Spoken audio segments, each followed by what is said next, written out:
Hello everyone, welcome to our audiobook channel. If you enjoy this story or want to hear more exciting content, don't forget to like, subscribe to the channel, and leave a comment. Your feedback helps us improve and bring even more captivating stories. Enjoy listening. Dark Journey, Secrets and Nightmares on the Streets of Santiago is a book about a man's pilgrimage that becomes his darkest nightmare as secrets emerge and ghosts haunt his path. A woman has disappeared on the Camino de Santiago, the ancient 500-mile pilgrimage across northern Spain. Daniel, an Irish expatriate, walks the lonely path carrying the ashes of his wife Petra, along with the horrifying secret of how she really died. When he teams up with sporty California girl Ginny to walk, she seems like the perfect antidote to his grieving heart. But a nightmarish spectre begins to stalk them, and his mind begins to shatter with the horror of things he cannot explain. Unexpected twists and turns echo on the ancient trail they traverse. The lines begin to blur between reality and insanity, between the truth and the lies we tell ourselves. Chapter 5. Torres del Rio to Logru. Down a freshly swept side street in Viana, Daniel Skypes his sister over a wide-mouthed cup of café con leche and a cooked brunch. The day is warm and he sits outside, close to the doorway of the cantina so he can still catch the free Wi-Fi signal. "What are you eating?" Angela asks. "Tortilla," he says, lifting the oval ceramic plate up for her to see through the video feed. "Sure, that looks like an omelette." "'Tis," he tells her, shoveling another forkful into his mouth for effect. He is trying to convince her he feels more normal than he does. "Are you certain you're okay?" "I am sure, Angela." "You'd tell me if you were feeling poorly, Daniel." "Jesus, Angela, will you lay off?" he tells her, not really snapping but coming close. All right, she says. "No need to give out to me. I'm just the long-suffering sister, you know. Taking your phone messages and doing your dirty work." "You were born for the dirty work, so you were, Angie," he says, teasing, trying to make up for his earlier shortness. He props the smartphone against his coffee mug so he can have both hands free to finish his tortilla. "Now, what's this business about Gerald?" "It's not him. It's his wife, Cynthia. She's been at me 3 times now asking for you to ring her." Angela never had much time for Daniel's business partner or his wife. The couple had asked her once over dinner if she was a lesbian. She was, of course, but she didn't fancy being queried about it between salad courses. "It's probably about the paperwork for the sale, Daniel. Honestly, I don't know why you didn't take care of it before you left." But of course, they both know why he didn't take care of it before. For the same reason, he has a half-installed wet bar in the family room. His procrastination is driving Gerald around the bend. The money they are being offered by Triton Corporate is enough to set them both up for a very long time. Enough to rejuvenate his father's failing farming equipment, maybe even to expand, ensuring another 500 years of Kennedys on the land. Angela had confided in him that they lost quite a bit of equity when his father's dairy herd had to be culled due to one cow with BSE, the lethal mad cow disease. His father was cagey about how much of a hit he had taken, and Daniel is beginning to wonder if his father's anxiousness for him to come home has less to do with not selling the farm and more to do with saving it. "I still don't understand why Cynthia would be wanting me. Maybe she's wondering if they have gluten-free on the Camino." Now, Angie. Cynthia was a nice enough woman but not Angela's type. Petra had called her a yoga mom. Daniel's still not too sure what this means, except maybe that you take all your own food everywhere. "I don't know why, but would you please ring her? The woman's in a right state." Daniel borrows a pencil from the waitress as he settles his bill, starts writing the cell number for Gerald's wife on the back of his receipt. He's inscribing the last number when he decides something. "Listen," he says. "I may have found a place." "A place for what?" "A place for Petra," he says. "Finisterre. It's on the coast." "Is that on the way to Santiago?" "No, it's 3 or 4 days' walk from there." "I thought. You're saying people keep walking after Santiago as if 500 miles isn't enough." What are you people, daft? Finisterre means end of the world, he tells her. Well, that's what you'll be wishing for if you don't get home here soon. Dad and Mum are in a right panic. She softens a bit. It sounds nice, Danny, but the family need to know when to expect you. Dad's getting ready for the calving season, and he doesn't know whether to get a hired man or... I know, Angela. I just need to take care of this first, so... He is looking past the propped-up phone to the main thoroughfare when he sees the flash of a familiar ponytail walk by in the crowd. Listen, Angela, I got to get going, he says, grabbing his backpack from the spare metal chair beside him. It makes a loud scraping sound on the cobblestones as he pulls it toward him, almost falling over. But you still haven't told me. With a click, he cuts his sister off, feeling bad only for a moment. He rounds the corner of the alleyway and gets back onto the main Camino route through town. Uphill, he has to work to catch up to Ginny. He doesn't want to lose her in the twists and turns of the narrow streets or among the locals who seem to move like glaciers on the sidewalk. He could call out to her but doesn't. Instead, he works to bridge the distance between them until the cobblestones open onto pavement and they enter Viana's large main square. A Gothic brick church takes up the entire far end. A stone column fount with 4 flowing spigots sits in its tall shadow in the center. When Ginny stops there to fill up her water bottle, he sees his chance. Ginny, he says cautiously, standing behind her but not too close. She doesn't turn around. Hello, Daniel, she says, the clipped words her only reaction to him. Otherwise, she keeps filling her water bottle as though he isn't there. I saw you pass by. I saw you too, Ginny says, removing the plastic bottle from the stream of water, more of a dribble really. If the state of water quality matches the plumbing, she's in trouble. Are you sure that water is all right, he asks her, watching the sluggish flow out of the rusty spigot. Still trying to take care of me, she asks, screwing the cap on and popping the top before taking a good long drink from the bottle. He watches the rhythmic contractions move down the column of her throat as she swallows. She wipes her mouth with the back of her hand and smiles at him like a cat that got at the cream, even if that cream might contain E. coli. You going in, she says, gesturing toward the overbearing church at the end of the square. There are stunted trees with naked branches planted at intervals around it, like prisoners held behind a high fence of stone pillars and wrought iron railing. The only means of escape or entry is a gated archway visible down the north side of the building. Okay, he says. Okay, says Ginny, nodding, as if a larger agreement has been settled. I gather we're not talking about it, he says as they walk together toward the edge of the square, down the external cloister to the church side entranceway. No, we're not. She runs her open hand along the iron fencing as she walks by, making a soft vibration with her fingertips each time they strike the metal rails. Daniel can see flying buttresses running along the top tier of the building at the far end. Knows they were built to keep the walls from collapsing under the pressure of high arches and vaulted ceilings. He wants to point them out to her but manages to keep his mouth shut. Not the time for an architectural lesson, he senses. As they turn in the gate, Daniel sees a white stone block laid into the grey pavement. The reflected glare from the sun directly overhead forces them to shield their eyes in order to read what is written on it. He may not know Spanish, but he can translate the year in Roman numerals inscribed along the bottom, 1507. He also recognizes the name engraved in capitals at the top. Cesar Borgia, he reads. Lovely family, I hear.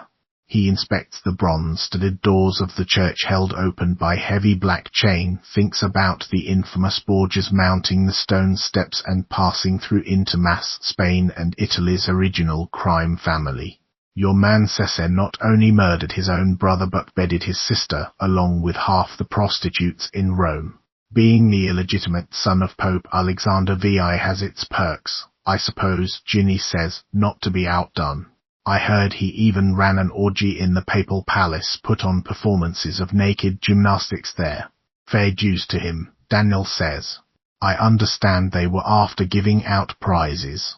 He is eager as always to tell what he knows, but then worries about the inappropriateness of complimenting a man on his debauchery. He backtracks. I reckon a lot of those stories are a bit dodgy.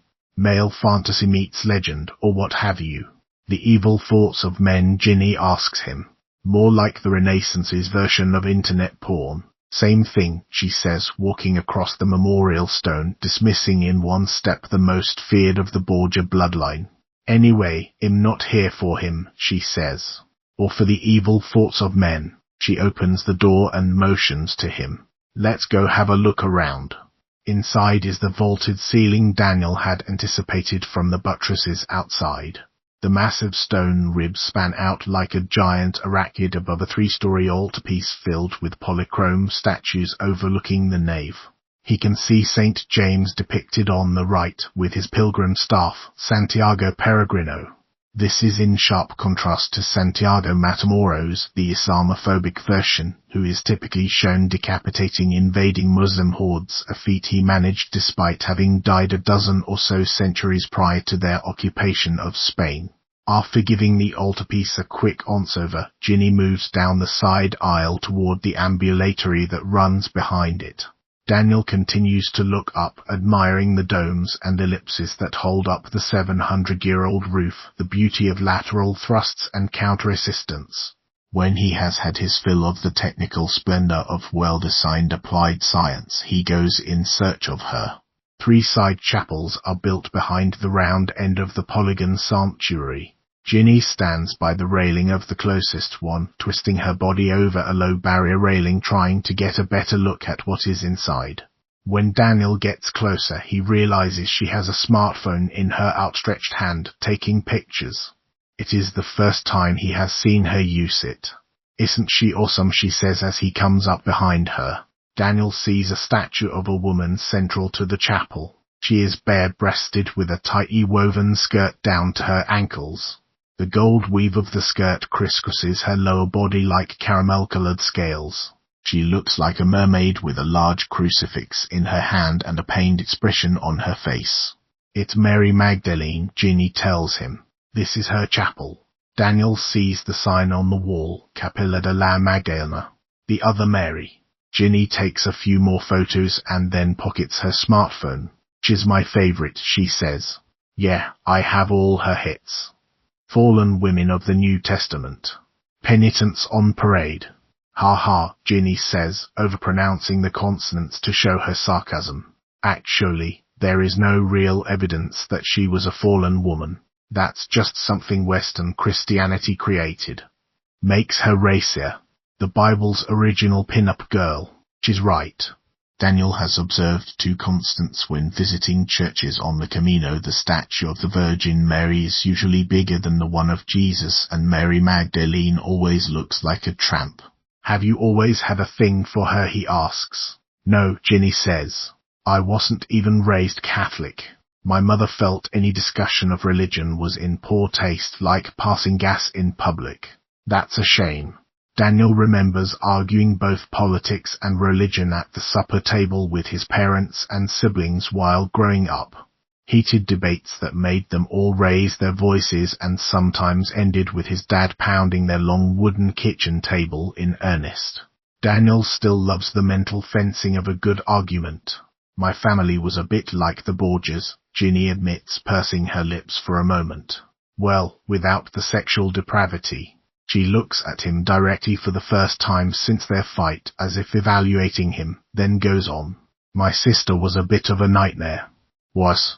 They caught her trying to strangle me in my crib once. Sibling rivalry, Daniel says, thinking of his sister and he, the youngest, teaming up against their 2 older brothers. He had nicked one of them in the neck with a homemade wooden sword once when he was 3. His brother had wailed while their mother pulled the splinters out with tweezers. Daniel had wailed later when she took the sword away. Something like that, Ginny says, turning back to the statue. Mary Magdalene sits atop a pedestal under a domed marble roof, surrounded by columns streaked gold and blue. The colors pick up the rich caramel of her reed skirt. Then again, I was a bit of problem child myself. Spent most of my teens looking for ways to piss off the world. Testing the boundaries, Daniel says. More like blowing the boundaries off the fucking map, she tells him, with some embarrassment and just a touch of pride. I had to grow up young, though. Left home when I was 16 and never went back. A cloud moves across her expression, then floats away. That's why I love Mary Mag so much, she says, turning to the saint. She's a woman with a history. Like me. Like the Borgias. She grabs the railing and leans back, making a V with her body and the barrier. Her neck hyperextends, ponytail meeting backpack. She closes her eyes as she stretches. I'm sorry about what happened before, Daniel says, watching her. The supple bend of her torso is laid out in front of him like a spring set to pop. As with most men that find themselves admiring a woman, he isn't aware he is staring. That's okay, Daniel, she says, pulling herself slowly back to an upright position. She turns to face him again. You've got a history, too, she says, raising her eyebrows slightly before walking away toward the next chapel. Mary Magdalene watches Daniel from across the barrier, and they both know that she's right. They hear the parade before they see it. The buildings in Loughrea remind Daniel of Dublin, not very tall, but close together with narrow streets. You can't see anything coming until you're in danger of being run over by it. That's how Daniel and Ginny have come to find themselves blocked at an intersection by a marching band. Young people dance in brightly coloured clothes and wave oversized red lace fans in the air to the steady beat of drums. It looks like a Spanish rave. The two are still shocked by the size of the crowd rounding the corner, the loud whistles and drum beats. They have spent so many days walking in open, empty spaces that it is hard to not feel overwhelmed by the teeming procession. Look, Ginny cries. Raised at least 4 feet above the crowd are giant papier MCH heads bobbing and twirling down the street. When Daniel looks closer, he sees that they have bodies as well, decked out in elaborate costumes designed to provide the maximum amount of swing when the person hidden underneath spins around. Who are the characters supposed to be, do you think? Ginny asks. He was about to ask her the same question. There is an old-fashioned, bewigged British court judge draped with a beauty queen sash. A traditional Spanish girl surrounded by brilliant orange petticoats that bounce and twirl. A Muslim beauty behind a sheer gold veil that flows to the bottom of her skirts and ripples with her operator's movements. He cannot recognize any of them, unfamiliar as he is with Spain's cultural icons. The only character whose significance Daniel feels he does understand is the Monsignor with the black domed hat and long black cassock, made famous during the Spanish Inquisition. He's seen them in Monty Python sketches. A man slides open a small door below the roped belt of the puppet clergyman and peers out as if checking in visitors at a speakeasy. Someone in the crowd reaches out and places a cigarette in his mouth, and he takes a long appreciative drag. Smoke spews out from the crotch of the cassock. Daniel makes a mental note to tell Angela about what it was like to see that. There's a king and queen, Ginny says, pointing farther up the street. The stately couple dance less than the others, walking together as if surveying the procession. Ginny steps out into the street to get a better look, not noticing the woman waving a flag on a metal pole. Daniel manages to grab her by the backpack and pull her back just before she is beamed on the head with it. The woman continues waving the broad black and red flag in wide hand-of-hand arcs as though she never even noticed them. That was fairly close, he says, still holding on to Ginny's backpack. Yeah, no one likes a parade injury. It's such a buzzkill. When the parade thins out a bit, they join in the procession, enjoying the beat of the music and the mesmerizing big heads, as they later learn the papier MCH figures are called. The crowd, the music, the dancers, they all snake through the city streets with Ginny and Daniel at the tail, the two pilgrims far less colorful and exotic in their dusty hiking boots and beige sunshirts. It is getting hot, not just from the warming trend of this late fall weather but also from the pressing of so many bodies in an enclosed space.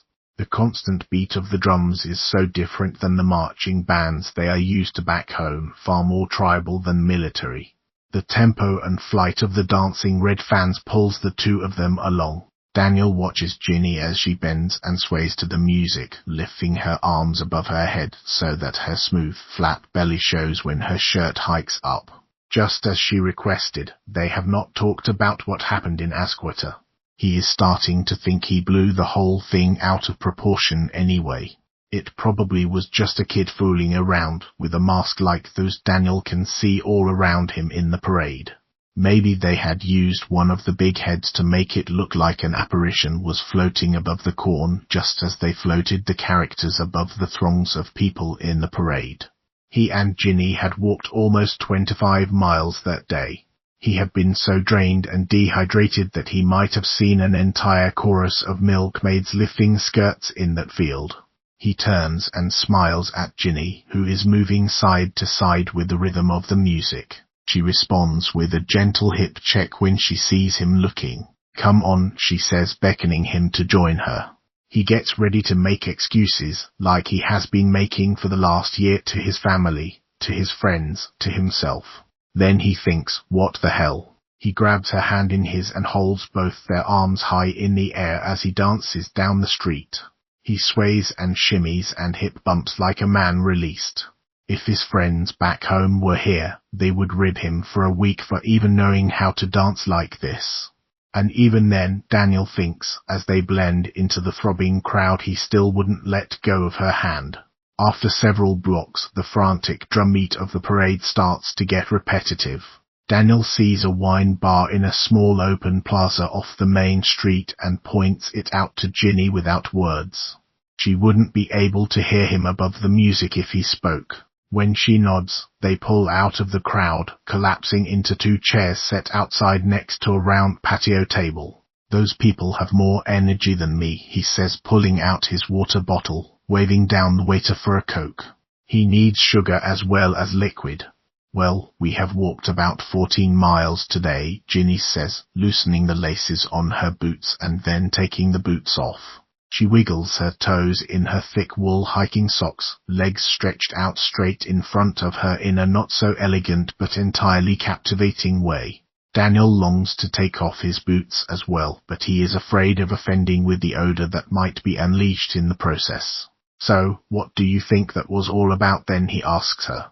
"The parade, damned if I know," she says. "I thought you were after knowing everything," he says.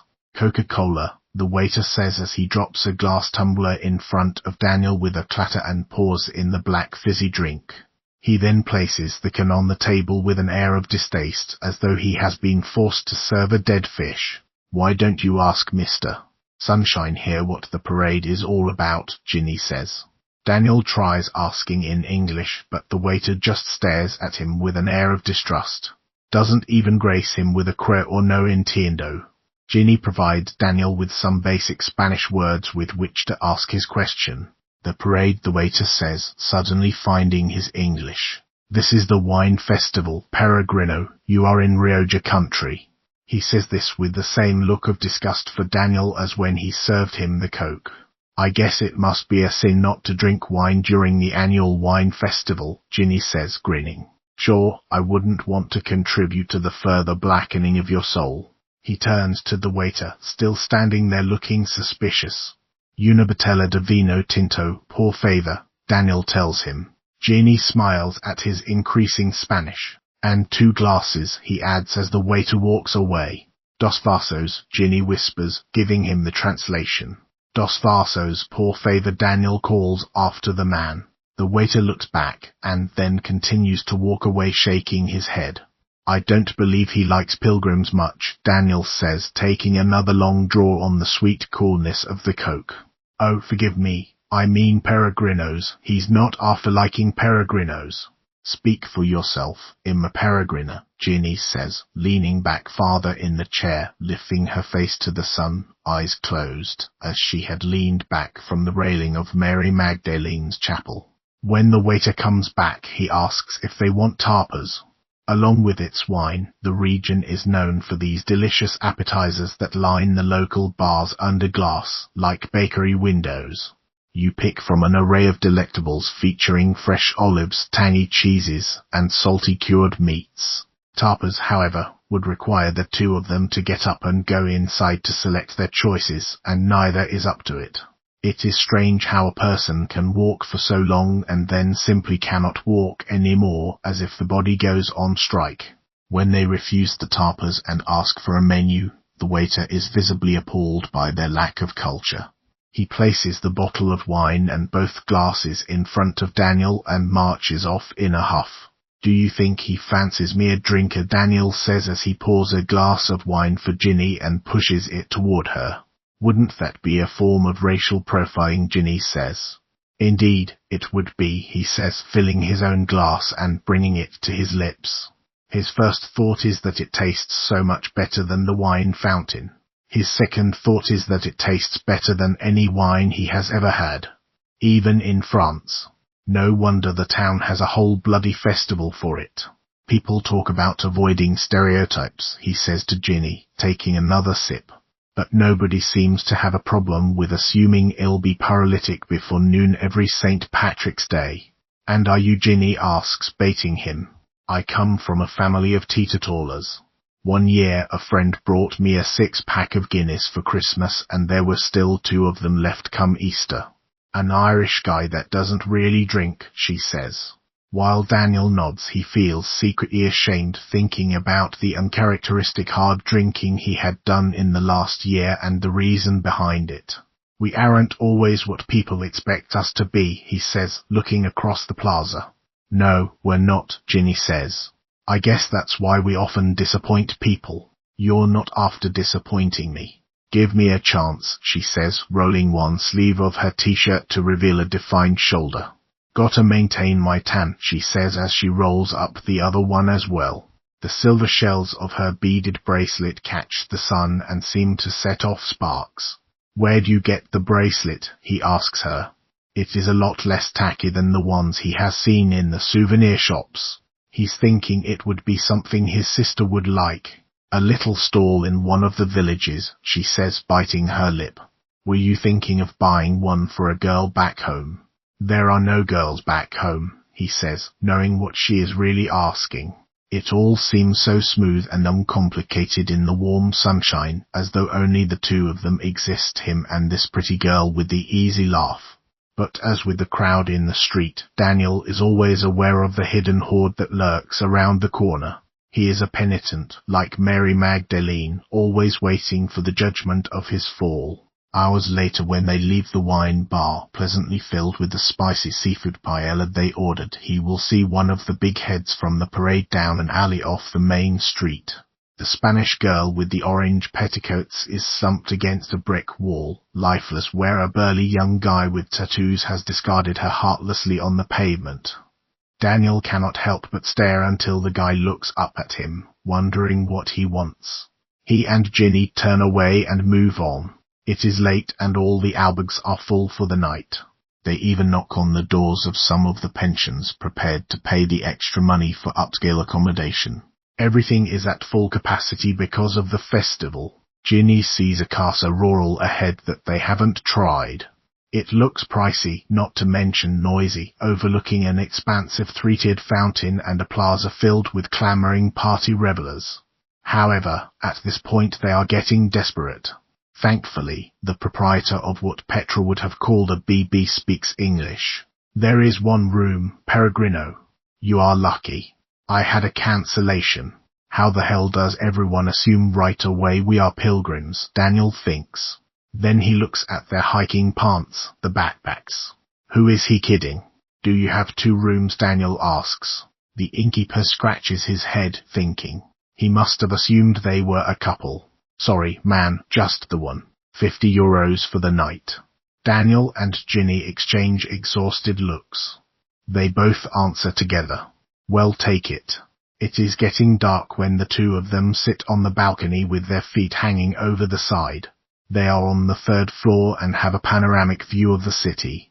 Daniel has finally taken his socks and boots off and showered in the shared bathroom down the hall. They both drink water now, trying to replace the fluids they lost during the day out in the sun, as well as from the dehydrating effects of the exceptional wine. They had ordered a second bottle before they were done. The wine was so cheap, and it went down far too smoothly.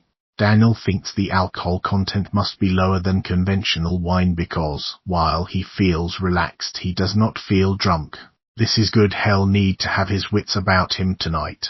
Ginny has showered and changed as well. She is wearing a pair of running shorts she uses as pajamas. She dangles her long legs through the balcony railing over the crowd below.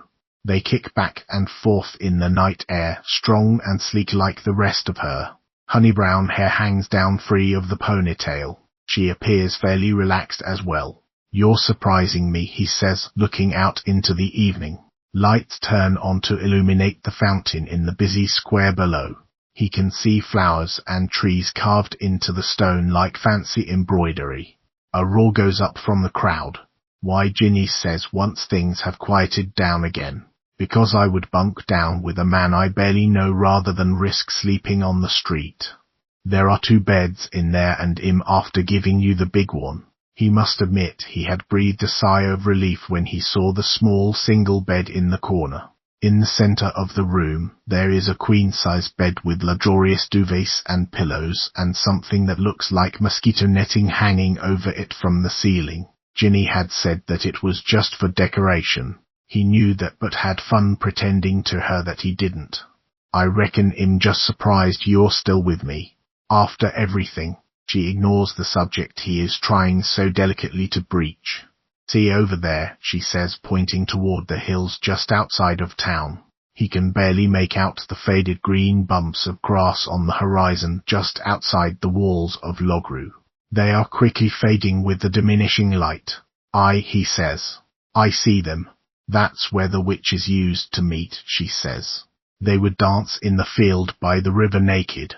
"Are they out tonight?" So Daniel pretends to crane his neck to get a better look. Ginny gives him a swat on the arm. "I'm serious," she says. Logru was famous for its witch trials during the Spanish Inquisition. They arrested thousands of people and charged them. "We don't have witches in Ireland," he tells her. "What do you mean?" "Sure, we had the occasional tale of some old crone eating children during the famine, of course." He can't believe he's saying this. "Oh wait, tell a lie, we do have witches," he says. "Butter witches." "What did they do?" "They stole butter." Wow, what a hardcore lot. Makes the Spanish Inquisition seem like a bunch of pansies. "Sure, I told you we didn't really have witches. Just fairies and that nonsense." "Did the fairies dance naked?" Ginny continues to kick her legs absent-mindedly in front of her. He thinks about the big bed behind them in the room, how those ivory sheets would slide down the silky skin of her thighs. He tries to change the subject to a safer topic than naked women. "Enough with asking me questions. Let's hear more about the Spanish Inquisition." "Well, it was pretty grim, as I'm sure you know." The legs stop swinging. "They'd do unspeakable things to get people to confess, to turn on their family and friends. That's how they ended up with so many witches. Everyone kept accusing each other. That's a terrible thing." The lightheartedness of their earlier conversation begins to dissipate. He wishes now they'd stuck with the butter witches. "They'd lock them into a metal figure shaped like a bull," Ginny says. He can barely hear her now over the noise in the square below. The snout had the only air holes. "I read about it." She takes another sip of water, gazes out into the night. "They'd set a fire underneath. The person would force their mouth into the air holes and scream and try to breathe. It made them sound like a bull before he charges." She shivers as she turns to him, her eyes wide. "They did this as entertainment." Daniel is silent. He doesn't know how to respond. He can picture the horror of the scene as well as the fascination of it. It's one of the paradoxes of the human race, both our revulsion and our attraction to agony. I mean, a person would say anything under those circumstances, don't you think? "Agreed," says Daniel, his thoughts of the bedsheets now diminished. "People never know what they will do if faced with that kind of fear," she says. "They think they know, but they don't." She is trembling. He hadn't noticed before, but she is. "I believe there may be more to that story." Leaning in, he gently puts what he hopes is a non-threatening hand on her nearest shoulder. Perhaps you need to be telling it, he says. She is holding something back. A dark shadow of a secret. Much like himself. Maybe that's why they are attracted to each other. She turns to him and her lip quivers a bit like she's going to speak, then instead she lowers the side of her head to his shoulder. He can smell the soap she used in the shower, a combination of ginger with sweet vanilla. He saw the body wash in the bath. He loves ginger, fresh and spicy. It gives an edge to the vanilla, makes it less ordinary. He wants to touch that scent, and not just with a brotherly hand on the shoulder. He wants to hold her in his arms. Maybe even pull her down on the cold mesh metal of the balcony and kiss her while the people below watch her bare legs kick out above them in a whole different way. As if hearing his thoughts, the crowd cries out in unison. The lit fountain is changing. Daniel looks down and watches as the clear flowing water turns blood red, spraying streams and droplets all around the circular stone basin, staining the sides dark. Some of the people below jump into it and let the crimson liquid saturate their hair and clothes. It pours down their faces as they laugh and scream, holding their mouths open, bright red currents flowing down their chins. They dance around like kids at the beach or extras in a horror film. Oh my God, Ginny shrieks, scrambling off the balcony. She runs into the bedroom. Daniel runs after her. She is trying to get the door to the hall open but forgets she needs the heavy skeleton key that the innkeeper gave them to get out as well as in. It still sits on the bedside table next to their backpacks. She begins to yell and pound on the door to get out like the tortured witches in the Inquisition's metal ball. It's all right, Ginny, he says, pulling her toward him and away from the door. It's only red dye. He lowers himself to her height, looks directly into her eyes to make sure she is processing what he is saying. The innkeeper told me about it when you were in the shower. It's for the red wine festival. She stares at him blankly, then appears to understand, looking over his shoulder out into the night and then back at him for reassurance. She begins but can't seem to finish her thought. She glances down at his hands held fast above both of her elbows, her own hands clinging to his forearms so hard he can feel her short but sharp nails dig in. I'm just so tired, she says, explaining things away, releasing his arms, staring down at the carpet of the room, a deep shag reminiscent of the 70s that Daniel always associates with porn flicks. A strange mental connection, but given what he was thinking before Ginny flipped out, maybe not an entirely unexpected one. I'm sorry, she says, regaining composure. He releases her with a touch of regret. Maybe you should be adopting some lighter nighttime reading than the Spanish Inquisition, Daniel tells her, working to lighten the mood.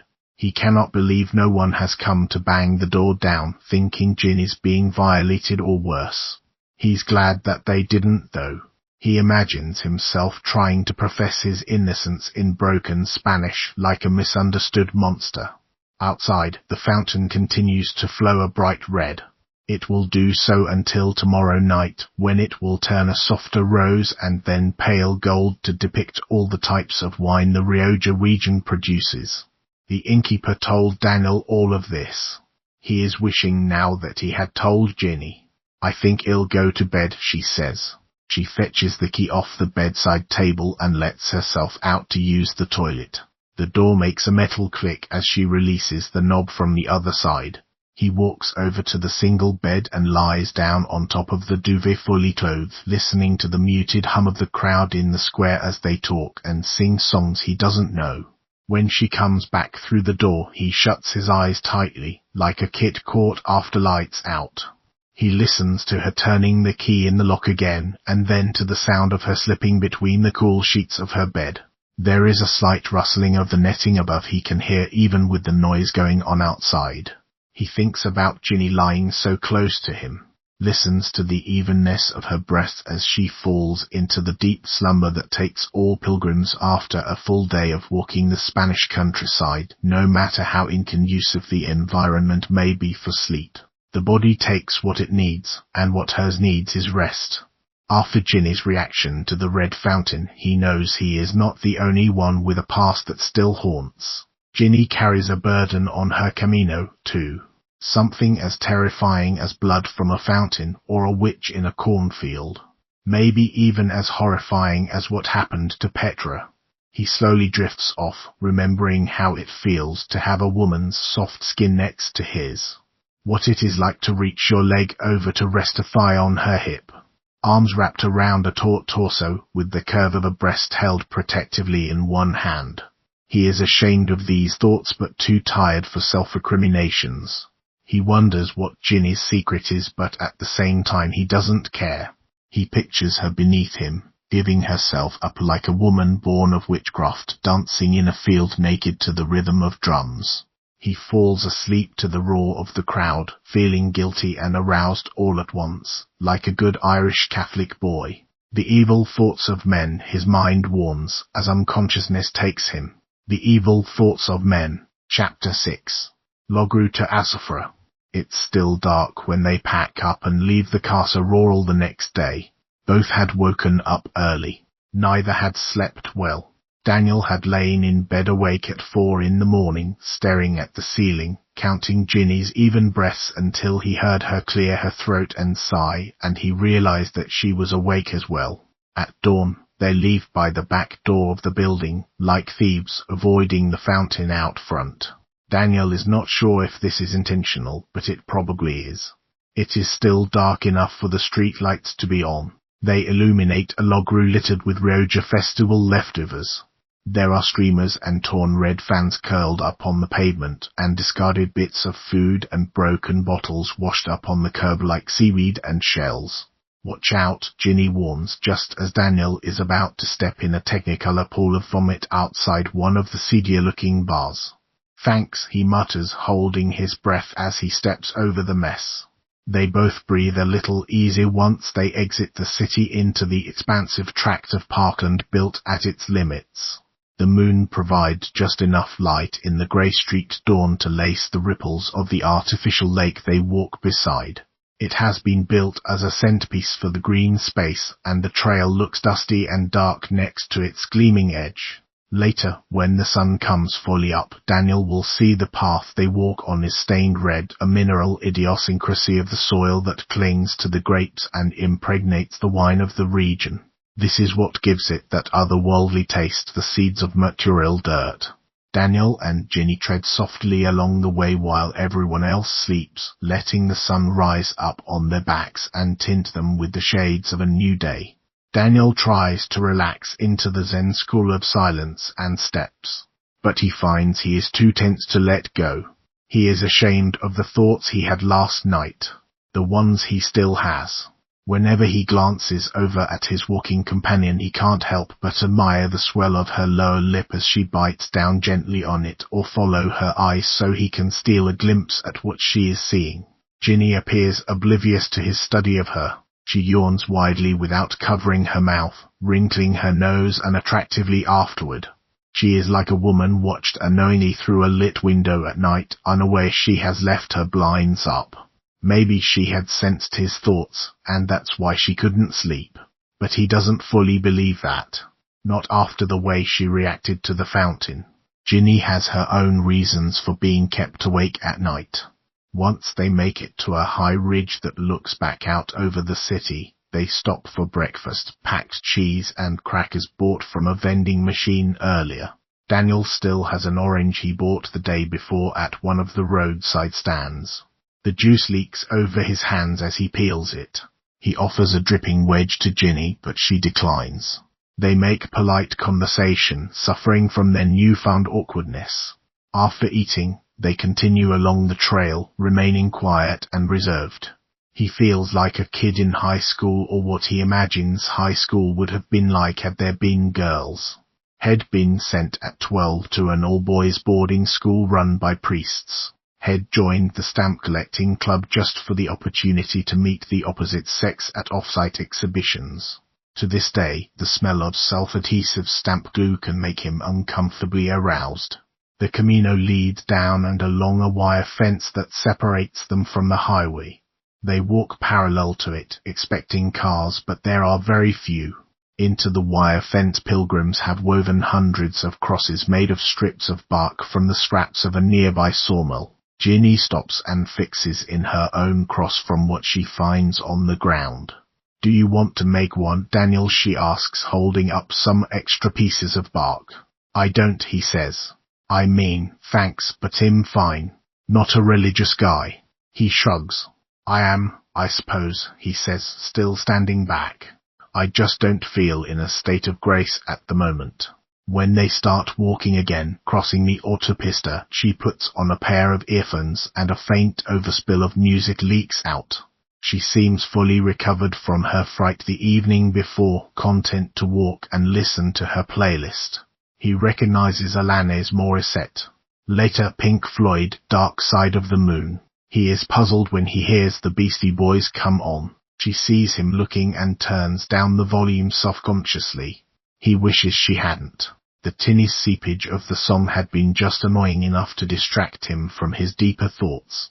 Like a radio-tuned a bit off station, he prays they bump into Rob so the Dutchman can carry the conversation. Then Daniel could just walk and listen to the sound of their voices, crowding out the ones inside his head.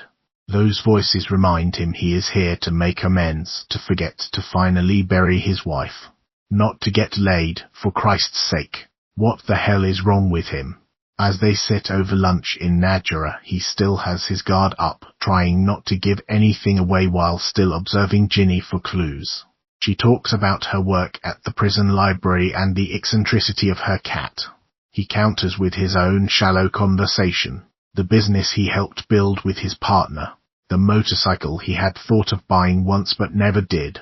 Safe topics that skirt around his life with Petra and her death, like pieces of a puzzle purposely left out of the box. Harboring his own missing pieces, watching for hints of hers.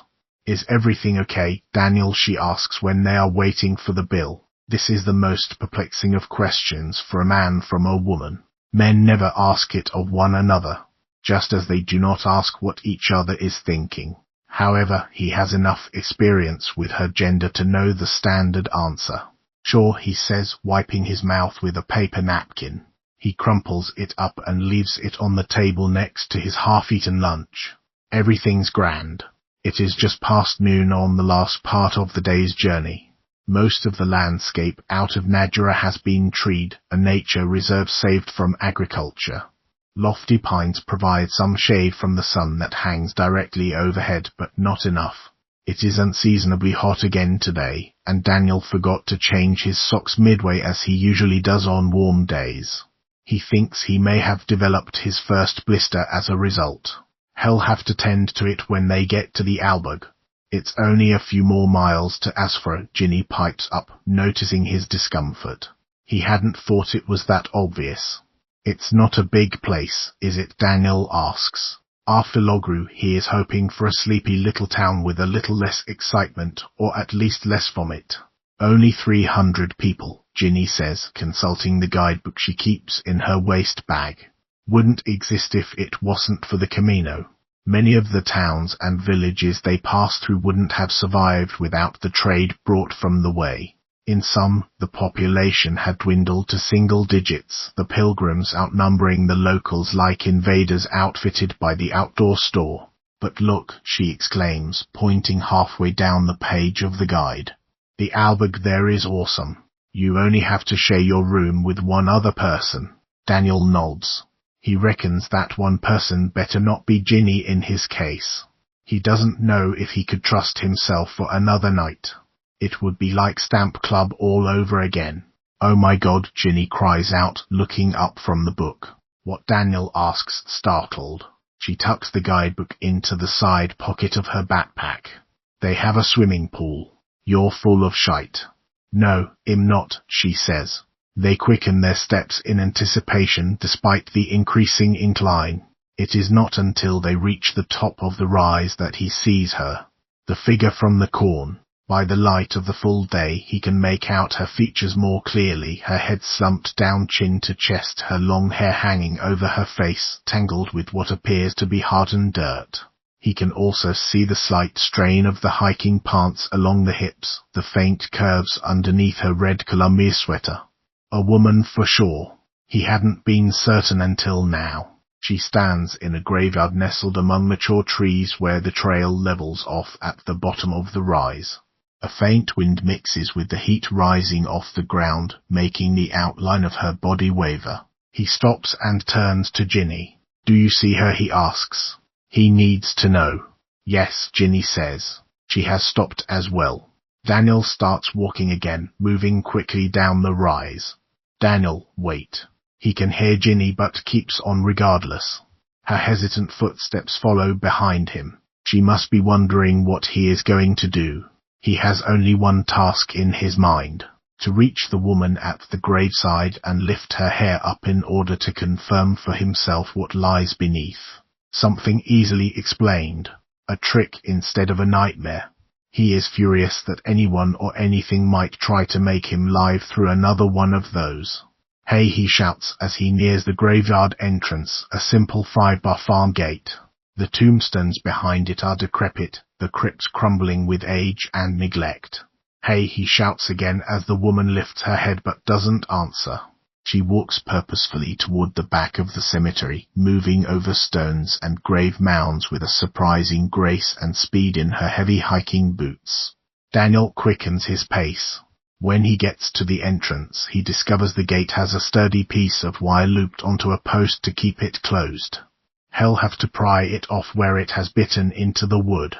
Reaching underneath, he pulls, and when that doesn't work, he begins to claw with his short fingernails. Little flecks of rust flake off onto his hand when it finally breaks free. As he slips the wire off the post, Daniel sees that the woman has disappeared into the woods at the back of the cemetery. Or so he assumes. It is the only way out other than the gate. He doesn't think she could have hopped the fence. "What are you doing?" Ginny asks from behind him. She stands well back, watching. He hadn't noticed her there when he struggled with the gate, just as she hadn't noticed him watching her earlier. "You saw her," he says. "I'm going to ask what her feckin' problem is." "She's just visiting a grave, Daniel." "The hell she is. She's the same one who was messing with us at the cornfields in Asquita."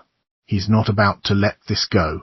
The graves, on closer inspection, are even more poorly kept than he thought. Many of the markers have fallen over, lying in pieces in the sparse faded grass. Some of the grave mounds have begun to collapse, the ground sinking around the monuments and leaving holes for things to scurry in and out. He thinks he sees something mangy and earth-colored rush along the forest floor, where it disappears under a dank patch of leaves. The woman peeks out from behind the thick cover of an old pine tree where she appears to have been waiting for him. Then she turns around and disappears into the glut of needles and branches. They swallow her up like a pine-scented black hole. Daniel marches toward the woods, not wanting to lose her again. When he reaches the forest, he goes to push a collection of prickly limbs out of the way and they snap back and hit him in the face. He swats at them like a man attacked by bees. It would be funny if he weren't so angry. He has spent the last few days thinking he is losing his mind because of this woman. He wants to unmask her and get on with his damn Camino. The dense branches obscure his view of the ground as he finds a small overgrown path through the trees. He sees too late that the woods have overrun the oldest part of the cemetery. Low grave markers and mounds of disturbed earth litter the forest floor. When the tip of his boot catches on a broken gravestone, he falls and smashes the side of his head on a rock half buried in the dirt. He can feel the tickly heat of blood running down his scalp and behind his ear as he lies on his side, winded. Dry pine needles stick him when he tries to move, and moldy leaves get stuck to his cheek. He curses out loud, and a metallic taste in his mouth tells him he has also bitten his tongue. When he licks the blood off his lips and opens his eyes, he spots it, a rat only a few inches away in a sunken hole at the base of an old tombstone. He makes the painful effort to roll over onto his back in a weak attempt to get up. The smell of her reaches him before he can look up and focus. The stench is worse than the slaughterhouse where he used to drive the cattle in the truck with his father. She is standing over him, waiting, like the furry rat skulking in the hole. Her body appears in negative against the bright light of the sun through the trees behind her, like a poorly planned photo taken inside against a daylit window. She sighs with an open maw of a mouth, and the vileness of her breath hits his stomach like a vicious sucker punch. He turns to the side and retches, unable to lift his head and shoulders to vomit properly. The sick dribbles out of his mouth onto the pine needles. When he's finished, he turns to look up at her again, involuntarily swallowing the foulness that burns the back of his throat. He sees now that her hair is caked not with dirt but with the dried remnants of blood and brain matter. She raises one hand to lift the strands away, as if she anticipated his earlier wish to see what lies underneath. Reddish-brown clots flake off her chin as she reaches up, falling at his feet like the rust that fell from the wire at the gate. No, he pleads. He can't look any more, but can't turn away either. It is like rubbernecking at a car accident or watching a too young girl walk away in a short skirt. He just can't stop himself. As she lifts her hand, he sees it. The sleeve of her jacket pulls away at the wrist, and the little silver shells there catch the sun, winking at him. They set off the green and purple bruise of her skin the same way they had set off the tan of Ginny's arms. The colourful beads of the bracelet dig into her where she has swollen with bloat, like stained pearls embedded in spoiled bread dough. His peripheral vision is already beginning to go as she draws back one half of the curtain of hair. His sight is a dwindling circle that only serves to highlight the unveiling of her face, as if he is trained on her display with a telescope. He sees the long gash weeping down from her temple, exposing the bone of her cheek, the gristle glistening where the jaw was broken off. Her earlobe is torn completely, the jagged remains make it look as if she's been viciously bitten. He reaches up with his own hand now, as if to touch her, to see if she's real. But all he wants is to stop her before she raises the last of her hair. She has no mercy for him as she lifts the final strands to expose the deep socket, dark and empty, its former contents hanging down from a stringy piece of meat onto what's left of her cheek. He groans, and the tunnel of his vision fades to black. In the darkness of his mind, his body and his consciousness morph and fold in upon themselves. He is falling down deep into one of the holes between graves, where he shrinks and grows fur. He crawls feebly underground in the dirt, searching for a way out. But every time he thinks he has found an escape route, a light shining from the surface, his way is blocked. The woman with the hair twists in front of the sun from a tree branch above, the beaded bracelet with the little silver shells hanging brightly from the deadness of her arm. He cannot move any more down below, under the ground. Cannot even call out.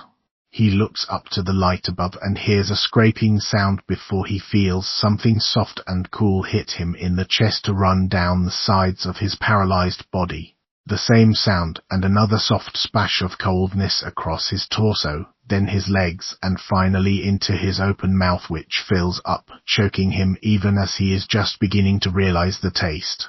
Dirt. Each shovelful punctuates a new sentence of terror as he watches the light and his life disappear above.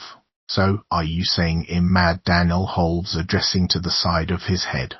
When he takes it away, it has fresh blood on it, but less than the last time. The wound is finally starting to clot. I am saying no such thing, Ginny says. What I am trying to tell you is that you are most probably concussed. Even the nurse thought so. The nurse had cleaned up the wound a few minutes ago, then doused him with antiseptic. His hair smells like someone spilled paint thinner on it. He and Ginny are in one of two treatment rooms of a small clinic in Asfra, waiting for the doctor. It is cramped, but the floors and the walls are spotless. The waiting area outside doubles as a bakery. They had sat out there earlier with pilgrims sporting various complaints, shin splints and infected blisters being the most common. Others just wanted to buy churros. The proprietress had taken down Daniel's medical insurance details at the counter, getting flour on her pen. Sure, even you saw her, Ginny, Daniel says, sitting up on the examination table, the ridiculous paper beneath him cracking as he shifts his weight. He hates sitting up on the table like an invalid or a child, but Ginny has taken the only chair in the corner. His backpack sits beside him, taking up its own spot on the paper like a second patient. Of course, I saw her, she tells him. But she was just standing by a grave, Daniel. You can't fault her for that. It was the same woman as before, Daniel says. She's after following us. Seems to me you were the one following her, Ginny says. And you probably frightened the hell out of her barreling into the cemetery like that. They have been over this before, in the waiting room. Daniel turns away from her, getting tired of the cyclical nature of their discussion. They hear the sound of shuffling paperwork just outside the door before it opens. The doctor walks in with a clipboard tucked under his arm. He has a white lab coat on, but other than that he looks the same as the hospitalero at their last AudioBook. Daniel notices he wears dirty work boots with hay stuck to them, like his dad's. In a town this small, people hold multiple roles. This guy is probably the mayor as well. Buenos dias, the doctor says. He moves immediately to examine Daniel's head. No preliminaries.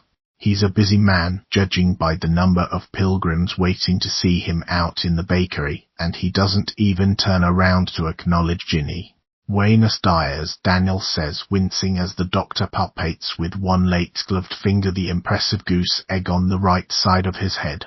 When he's finished, he takes the same finger and moves it back and forth in front of Daniel's eyes. He follows it without being asked to do so, having been knocked around enough playing sports as a kid to know the drill for checking out head injuries.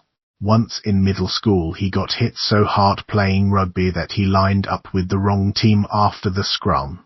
How did this happen, the doctor asks, snapping his gloves off and throwing them skillfully into the trash bin in the far corner. I fell, Daniel says.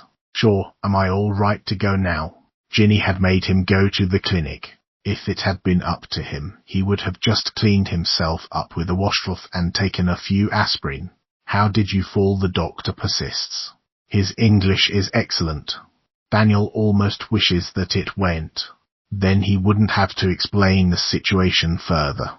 All he wants is to get to the AudioBook and lie down. I thought I saw someone, Daniel says, looking around the doctor at Ginny, challenging her to say otherwise. She rolls her eyes at him. The doctor turns in her direction and then back toward Daniel without comment. Someone that you found necessary to chase through a graveyard, the doctor asks him. Daniel looks at him, confused, and then realizes. You heard me talking in the waiting room, he says. My wife did, the doctor says, smiling. She runs the bakery. Daniel remembers the woman with flour on her hands who also acted as the clinic receptionist. Feck it, did everyone understand English here? He had thought she was staring at him because she was afraid he'd get blood on the pastries. Turns out she thought he was so unbalanced she had to mention it to her Dr. Farmer husband. Right then, Daniel begins, I'm not at all sure what I saw, but I saw something. Daniel figures he might as well be honest. I've seen it before, then he adds, on the Camino. He wants to make sure that the doctor doesn't think this is something he carried with him from home, like a communicable disease he could spread. It's a woman. I think she may be following us. The doctor looks hard at Daniel, then moves over to the sink to wash his hands. He closes the tap with his elbows and then turns to him with arms raised. The water drips down into the sleeves of his white coat. Santa compa, he says to Daniel. Do you know what this is? I don't, says Daniel, wishing for the 100th time that he knew more Spanish. If Ginny knows what it means, she's not saying. He sees her sitting in the chair, twisting a piece of thread coming off from the seam of her hiking pants. It means Holy Company in English, the doctor says. He turns in Ginny's direction and then back to Daniel, lowers his hands. They are also called the Night Ones. I was after seeing this in the daylight, Daniel tells him. They are called this because they are of the night, not necessarily because they are seen at this time. In Spain people believe they are the tormented souls of the dead. They follow the living. Daniel raises an eyebrow at the doctor. Now who is the crazy one? You think this is a ridiculous superstition, the doctor says, smiling. It is a statement more than a question. I have traveled to many countries that have stories that are the same. In your own country they have beings such as this that accompany death or suffering. Banshees, Daniel says, coloring a bit. The doctor nods, then turns and begins rifling through the cupboard behind him. He pulls out a small plastic bag which he fills with antiseptic wipes, gauze, and some surgical tape. He measures out 6 white pills from a large bottle and drops them in. Go on, doctor, you're an educated man, surely you don't believe in the likes of that, Daniel says. The doctor closes the cupboard and gathers up the bag of first aid supplies along with Daniel's Irish passport with the medical insurance card tucked inside. I was educated at Oxford, Mr. Kennedy, but that is not where I learned to believe. The doctor hands Daniel his things. There are some painkillers in there. No more than 2 at a time. Take it easy with the walking for a few days. He picks up a clipboard and ticks off a few boxes with a pen tied to the top with a string. The Way of St. James is a mystical place, the doctor continues, pausing again before he goes on. So many would not be drawn here over the centuries if it wasn't. It may show itself to each pilgrim differently, but my experience has been that the Camino always provides. Provides what? Daniel asks. Ginny seems to be paying attention now, having forgotten about the thread. Provides what you uniquely need, the doctor says as he puts the clipboard under his arm. But not necessarily what you came for. He grasps the door handle and opens it. The fresh yeasty smell of the bakery drifts in. The doctor stops and turns to him before he leaves. Only some can see the Santa Campa, Mr. Kennedy, he says. If you are one of these, there is a reason for it. He walks out, closing the door behind him. They both watch him go. A few seconds later they hear him speaking fluent French to the patient in the next room. Daniel zips the supplies and his passport into his pack and gets down from the exam table. Let's go, he says, opening the door. Ginny grabs her own pack and follows him out. They walk past the doctor's wife behind the bakery counter as she eyes them suspiciously over freshly baked bread. Daniel keeps on walking, banging the bakery door behind him on the way out, the little bell attached jingling. At the albergue, Daniel checks in. Ginny already has while he was being cleaned up by the nurse. She had been afraid the albergue might fill up and she would have to sleep out in the lean-to they had built next to the parish church for overflow. Luckily, it is not that crowded, and Daniel gets a room. After taking showers and hanging their washed clothes to dry, the two wander into the large kitchen off the common room. A German man has made a huge pot of chipped beef and mashed potatoes, which he shares around. Despite Daniel's earlier stomach issues, he cleans the plate, his body taking charge and demanding the calories he needs to cover a day's worth of walking. Neither he nor Ginny says much. Ginny picks at her meal, meticulously separating the beef from the mashed potatoes with the tine of a plastic fork. Afterward they go out back and sit with bare feet dangling in the cool water of the swimming pool, an example of false advertising that turns out to be an unheated 6x3-foot cement tub with an anemic fountain at its center. Still, it is a nice place from which to watch the sun go down with their hiking pants rolled up, the bracing water taking the swelling down in their overworked legs and feet. Daniel's head still hurts, but he has taken a couple of the painkillers the doctor gave him, and they are starting to work their magic. He pulls out one foot and checks for the blister he was sure he developed earlier, finds just a reddened hot spot on the outside of one toe. He'll have to be more careful tomorrow, apply some petroleum jelly to keep it from chafing further. How are you feeling? Ginny asks him. All right, I suppose, all things being considered, he says. The muffled clang of a cowbell sounds in the distance. They don't have cowbells in Ireland. Or at least, they never had them on his farm. When he hears them now he keeps expecting a town crier to come around the corner. That's still quite the bump, Ginny says. She brings her hand up and gently rests it on the side of his head, her fingers catching in his dark curls. He feels embarrassed at her closeness. "Sure, I've had worse," he says, shrugging it off. He waits a moment, then asks her, "What did you think about your man, the doctor?" "About what he said about your head," Ginny says, still with her fingers in his hair. "About what he said about the bleeding Santa Compa," Daniel says. "I think it's a bunch of horseshit." She takes her hand back. "A bit of a cynic, you," Daniel tells her, though not unkindly. He's not surprised. He thinks it's a bunch of horseshit, too. Well, at least 90% of him does. He did grow up in a country where fairies stole children, or so his granny would threaten when he showed up after dark for dinner. I'm not so much a cynic as a pragmatist, Daniel. Santiago is still over 300 miles away. I don't have time for things that go bump in the night. "I saw something, Ginny," he says. "This woman?" she asks. But more than that." Daniel hesitates. He's been keeping one detail from her. He takes a deep swallow before he goes on. "She was after wearing the same bracelet as you, Ginny." He reaches out and lifts the beads and shells hanging from her wrist with one finger. "The very same one. Sure, I saw it when she was standing over me." Ginny stares at him holding up her bracelet. She says nothing for a moment. He takes his hand away after a few seconds but holds her gaze. "Daniel, when you fell, I came running," she tells him. "I was the one standing over you." He hears her but cannot process what she says right away. It makes no sense.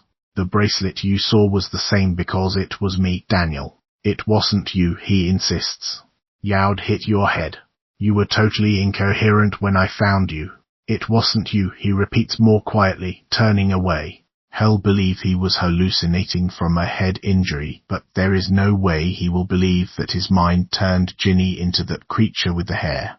He couldn't have hit his head that hard.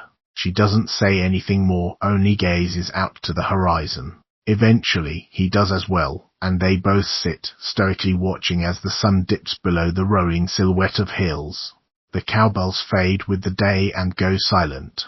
Daniel thinks how romantic a scene it is if they hadn't just been arguing about whether he saw a woman with a dangling eyeball. "I think he'll turn in for the night," he tells Ginny just as she reaches for his hand. Back in his room, Daniel pulls the prescription bottle he got in the States out of his pack and opens it for the first time. He throws 2 of the little blue pills into the back of his throat and swallows them down using the warm water left in his bottle. Lying down on the bed on top of his sleeping bag, he shuts his eyes and waits for sleep to come. Between the little blue pills and the painkillers he took earlier, that release comes quickly. He doesn't hear his roommate come in to bed, nor does he hear Ginny say goodnight through the door. He doesn't see the woman or think of Petra or of Ginny or of anything at all. He just sleeps without dreams, while those that are of the night lie in wait, their reasons still secret, guarded until he is ready to hear them. Chapter 7. As for to Gran. "Hello, Daniel." The Dutchman walks across the Plaza del Santo still carrying his carved wooden walking stick. Daniel and Ginny have stopped for lunch at one of the patios on the square. "Hi, Rob." Daniel rises from the table, relieved to see his calming friend. They shake hands and Daniel pulls out a chair. Rob leans his stick against the rubble wall of the cafe behind them and sits down. He greets Ginny, then turns and notices the bandage on Daniel's head. "What have you done to yourself, my friend?" His easy smile has turned to a frown of concern. He looks to Ginny as if she might provide an explanation, and then back at Daniel. "I fell," Daniel says, touching the bandage, feeling embarrassed. Ginny might like to say more, but Daniel's quick look in her direction makes it clear that she shouldn't. The Dutchman waits for a beat or two of silence and then tries to make light of what he senses is a touchy subject. "You should be taking better care of him, Ginny from California," he says with a wink in her direction. Ginny winks back, then takes another sip of her coffee. "Crisis averted. Apparently he is the one taking care of me," she says, giving Daniel a cautionary glance. "Chivalry is a right terrible disability," Daniel says, and she laughs then. "So does he." The tension of the day before is starting to fall away with the sunshine and the exercise from this morning's walk to Santo Domingo. The additional pills he's taken this morning don't hurt either. The medieval town is in keeping with the others but full of modern amenities. The original monastery pilgrim hostel have been made into a parador hotel with extravagant rooms and a nightly price tag that approaches the cost of Daniel's plane ticket to Europe. This combined with the busy plaza, shops and cafes makes the Santa Compar and the woman in the graveyard seem very far away. They are shadows from the past that don't relate to this sunny modern world any more than the formerly stark monastic pilgrim hostel bears resemblance to the opulent rooms of the Parador. "Where have you been?" Rob Daniel asks him. He is surprised they haven't bumped into one another over the last couple of days. "Oh, many places." The Dutchman adjusts his painter's cap and squints into the sun. "Such warm weather for the fall. I slept outside last night in a field." "Aren't you worried about sleeping out in the open?" Ginny asks him, toying with the salt shaker on the table in an attempt to make her inquiry appear more casual than it is. Daniel has learned she is a woman ashamed of fear, which is why he thinks she is lying about the woman following them. She might not be Santa Compar, but she's something to Ginny. He just hasn't yet figured out what. Afraid, Rob tilts his head and looks pensive. "I have not really thought of this. What should I be afraid of?" "Sure, around here, perhaps being trampled by cows," Daniel says, taking a sip of his Coke. He never was a fan of soda, but it seems to hit the spot these days. He'll have to drop the habit when he gets back home, or he'll end up with the spare tire he teases his older brothers about. Home. It seems so far away. Does he really have a home anymore with Petra gone? I had not thought of cows, but of course this could be a problem. The Dutchman appears to be taking Daniel's comment about cattle trampling seriously. Then again he showed. Daniel and Ginny have been surprised by large herds crossing the trail more than once, and they often hide in the early morning mist of the mountains. You didn't see them until they were practically stepping on your hiking boots.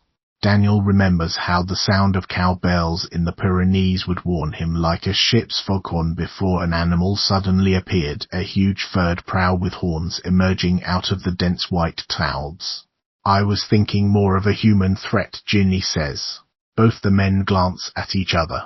They live in a world where women must be more uneasy about these things than they are, and they know it. It's not fair, but it's the truth. "I used to worry more about this," Rob says kindly, not dismissing Ginny's concerns but mirroring them. "But I do not worry anymore. This is what they call blind faith, I think." He chuckles to himself. "I love these English sayings." Ginny smiles. "Yes, why not deaf faith?" she says, getting into the spirit of the Dutchman's pun.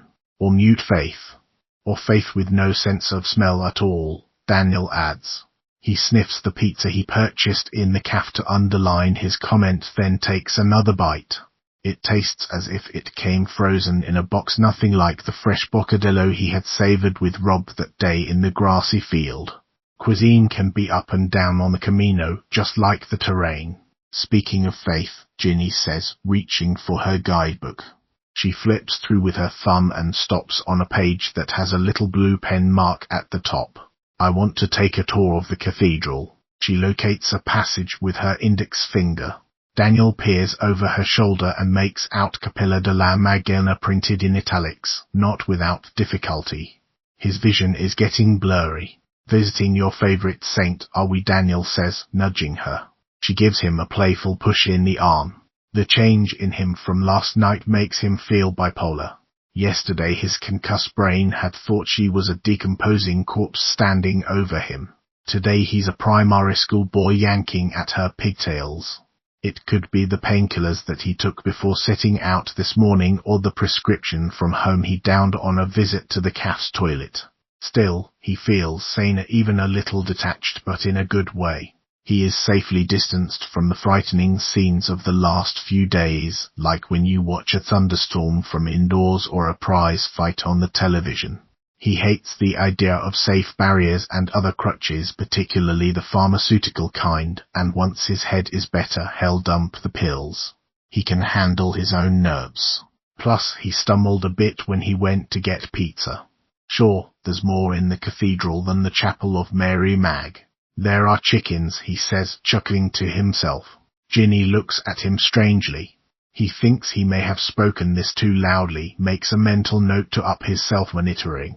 Yes, I have heard of these chickens, Rob chimes in, rescuing him. He has remained quiet up until now, observing the interaction between Daniel and Ginny. They live in the cathedral. Yes, there is a shrine. He clasps his hands together and waits for confirmation.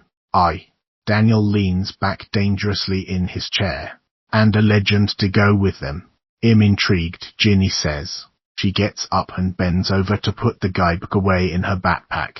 Her body creates an attractively rounded 90-degree angle that Daniel never remembers learning about in math class. Let's go then, Daniel says as he takes the last bite of his cardboard pizza and reaches for his pack. This church I will go see, the Dutchman says, standing to join them. I thought they were all the same, Ginny teases. They are, Rob says, retrieving his walking stick. But in this one, if a chicken crows while you are there, they say you will have a blessed Camino. You're having me on. Daniel looks at Rob. He knows the legend but not this part. Ginny leans in and cups one hand around Daniel's ear. Her lips dance dangerously close to the sensitive lobe. Simon, we can use all the help we can get, she whispers before pulling away and starting in the direction of the cathedral. Daniel can still feel the closeness of her breaths after she walks away. It sends a delicious chill through his increasingly sedated body as he and Rob follow her through the square. The two chickens are held in a brightly lit gilded box high up and recessed into an inner wall of the cathedral. A cock and a hen. The coop resembles an old-fashioned circus cage more than a functional pen for farm animals. The closely arranged iron bars are ornate, bent into fancy twists and curls along the front with a plexiglass divider laid on top, a practical addition to prevent the chickens from kicking hay and excrement onto the cathedral floor below. Even divine animals have bodily functions.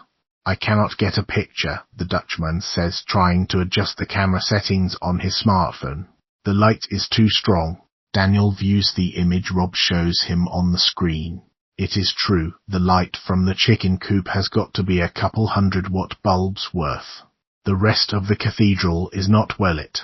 Whenever Rob tries to take a picture, the surroundings are lost in the background of the bright light, making the chicken shrine appear to float in a sea of blackness. I got some good pictures of Mary Magdalene, Ginny says, returning from around the corner where she had gone to observe the chapel noted in her guidebook. She holds out her phone to Daniel and he sees first a picture of a small room with an arched opening, not unlike the one they saw in the church where the Borgias were buried. She moves to the next photo, a gorgeous close-up of the saint painted in sumptuous reds and blacks. Mary Magdalene holds an urn in an awkward hand-of-hand manner. It's as if the artist meant to paint the Virgin Mary holding the Christ child and then changed his mind midway, turning the baby Jesus into a vase and the Virgin into the local halt. The two women do share a lot of physical characteristics as well as a first name, Daniel has noticed. Except Magdalene wears a knowing look while the mother of Jesus is most often depicted as beatific and amazed, like Audrey Hepburn coming out of Tiffany's with two fistfuls of shopping bags. He laughs to himself, and Ginny looks at him strangely, wondering what the joke is. I like that one, Rob says, admiring the portrait on her phone as well. The painting is done in the traditional Dutch style of the Golden Age, and Daniel wonders if that influences Rob's tastes. He's surprised he can remember this bit of art history even though his brain is becoming increasingly fogged. Petra had schooled him well. She had made sure he learned to appreciate the great masters housed in the buildings he was restoring that summer when they met. Introduced him to the world of Rembrandt and Raphael. It was a gift she gave him, the ability to slow down and take in the details of beauty that he had previously passed by without noticing. Right now he is feeling so loose that he doesn't think he would notice if an 18-wheeler drove through the sanctuary. So, why chickens? Ginny asks, gazing up at the lit rectangular cage above them. The proud cock walks back and forth in front of the bars. The hen sits unimpressed. They are here for the miracle of Santo Domingo, Daniel says, waking up at the opportunity to relate another fact. They move toward another shrine surrounded by tourists. Many of them have audio devices held up to their ears listening to an explanation in their native language of the contents of the 12th century building. Ginny doesn't need an audio device, he thinks. She has me. This is his tomb, so, Daniel says dramatically as they approach the raised and railed-off display. It contains an alabaster sarcophagus. The Egyptians weren't the only ones to use them. What was his miracle? Rob asks as he joins them at the railing. He has given up on getting a good picture of the coop. He also has opted out of the audio device. They never are having the Dutch language anyway, he had complained earlier. There was a family making their pilgrimage on the Camino, Ginny begins, surprising them both. Sure, you do know the story, Daniel says, feeling proud of her rather than upstaged. He leans against a marble column, hoping to look casual but really needing the support. He watches as she pauses and bites lightly on her lower lip in reply. It is just a quirk of self-consciousness, but it stirs something in him despite his anesthetized state. They stayed with a local nobleman and, apparently, the young daughter of the house made advances on their son, Ginny says. Okay, now your turn, she says, looking at Daniel. He wants to continue the story in tandem but finds himself highly distracted by her lip.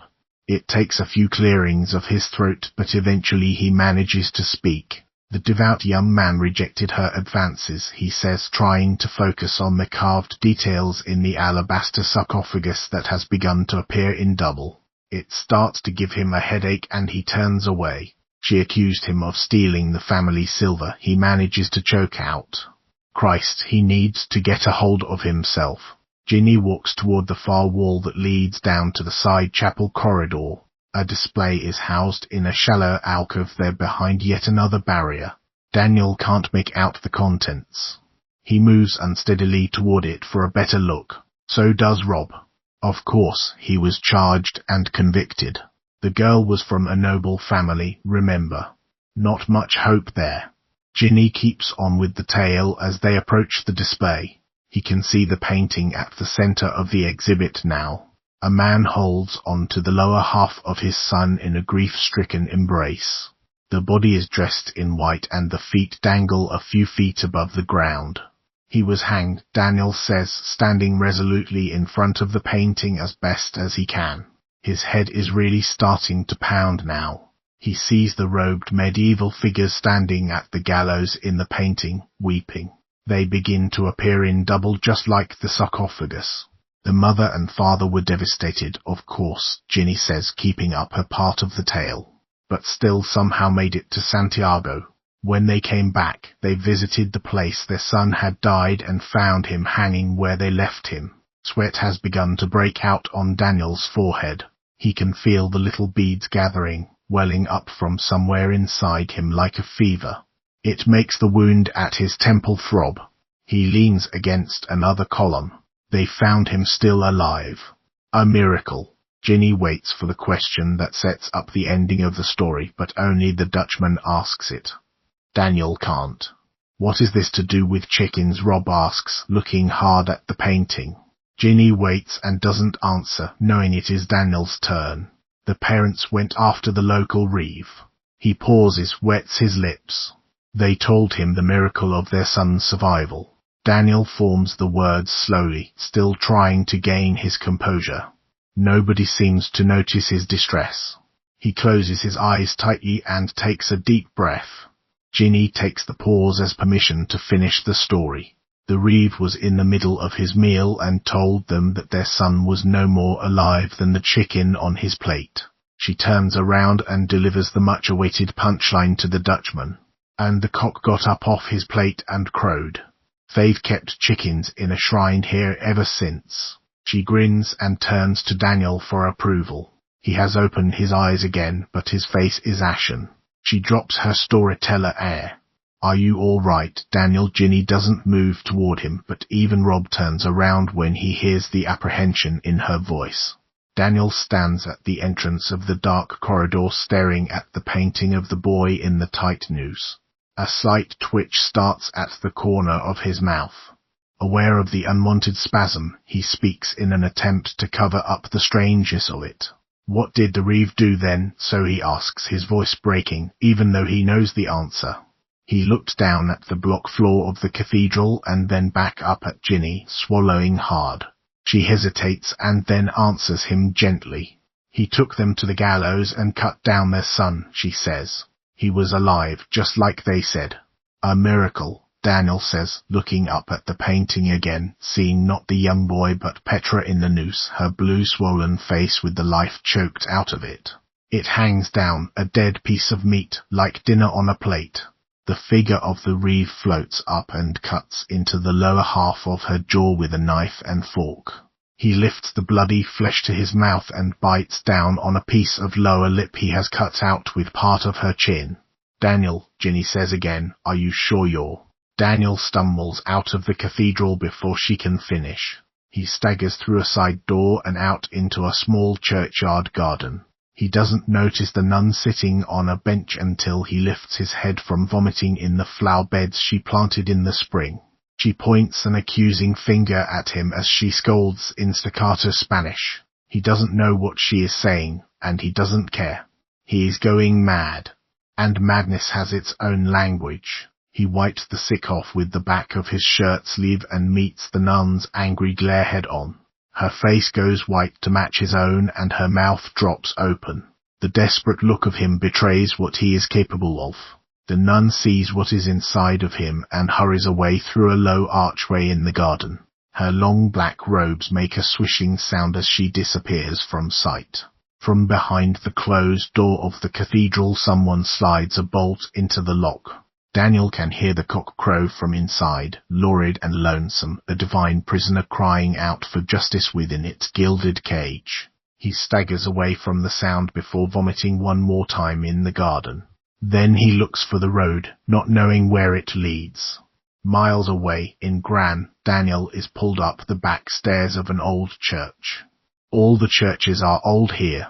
The word really loses its meaning after a while. Ancient, antiquated, archaic. Everything is old on the Camino, or perhaps everything is lost in time with no real age at all. Daniel can't think straight, although his head is clearer than it was back in the cathedral. He doesn't even know how he got to Gran. He remembers hopping over a short wall of the churchyard onto a back street where low-hanging trees robbed the light. He had walked aimlessly from there until he left the city behind him, faintly registering the cars that honked and braked in his midst. They could not touch him. He was invisible. He was damned. He was a ghost. By the time he came into Gran, he had started to come back to himself, noticing the change in scenery. His head began to clear, either from the painkillers wearing off or from the shock perhaps. That is when a fast-looking group of Italian girls had grabbed him by the arm and led him into the stairwell of Iglesia de San Juan Bautista. When he first walks in, he is in such a daze he thinks the 12th century church is named after a baseball player. Welcome, welcome, Peregrino. Daniel had expected a priest, but instead a short middle-aged woman in a flowery print skirt greets him at the top of the stairs. She has frizzy red and grey hair held down under a bright kerchief and Birkenstocks with socks on her feet. Her accent is American. She reminds him of the teacher in those children's science books, MS. Frizzle. Petra used to read those books to her pupils.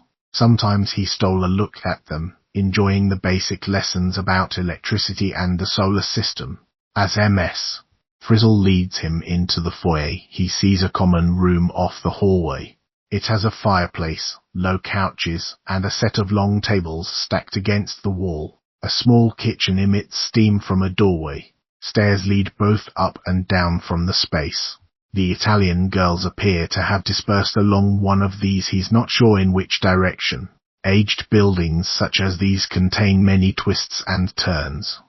You could hide an entire football team among them. Thank you, Daniel manages to cough out. He shakes his head as if to put something back to rights. like one of those games where you tilt a box to slip the little ball bearing back into place.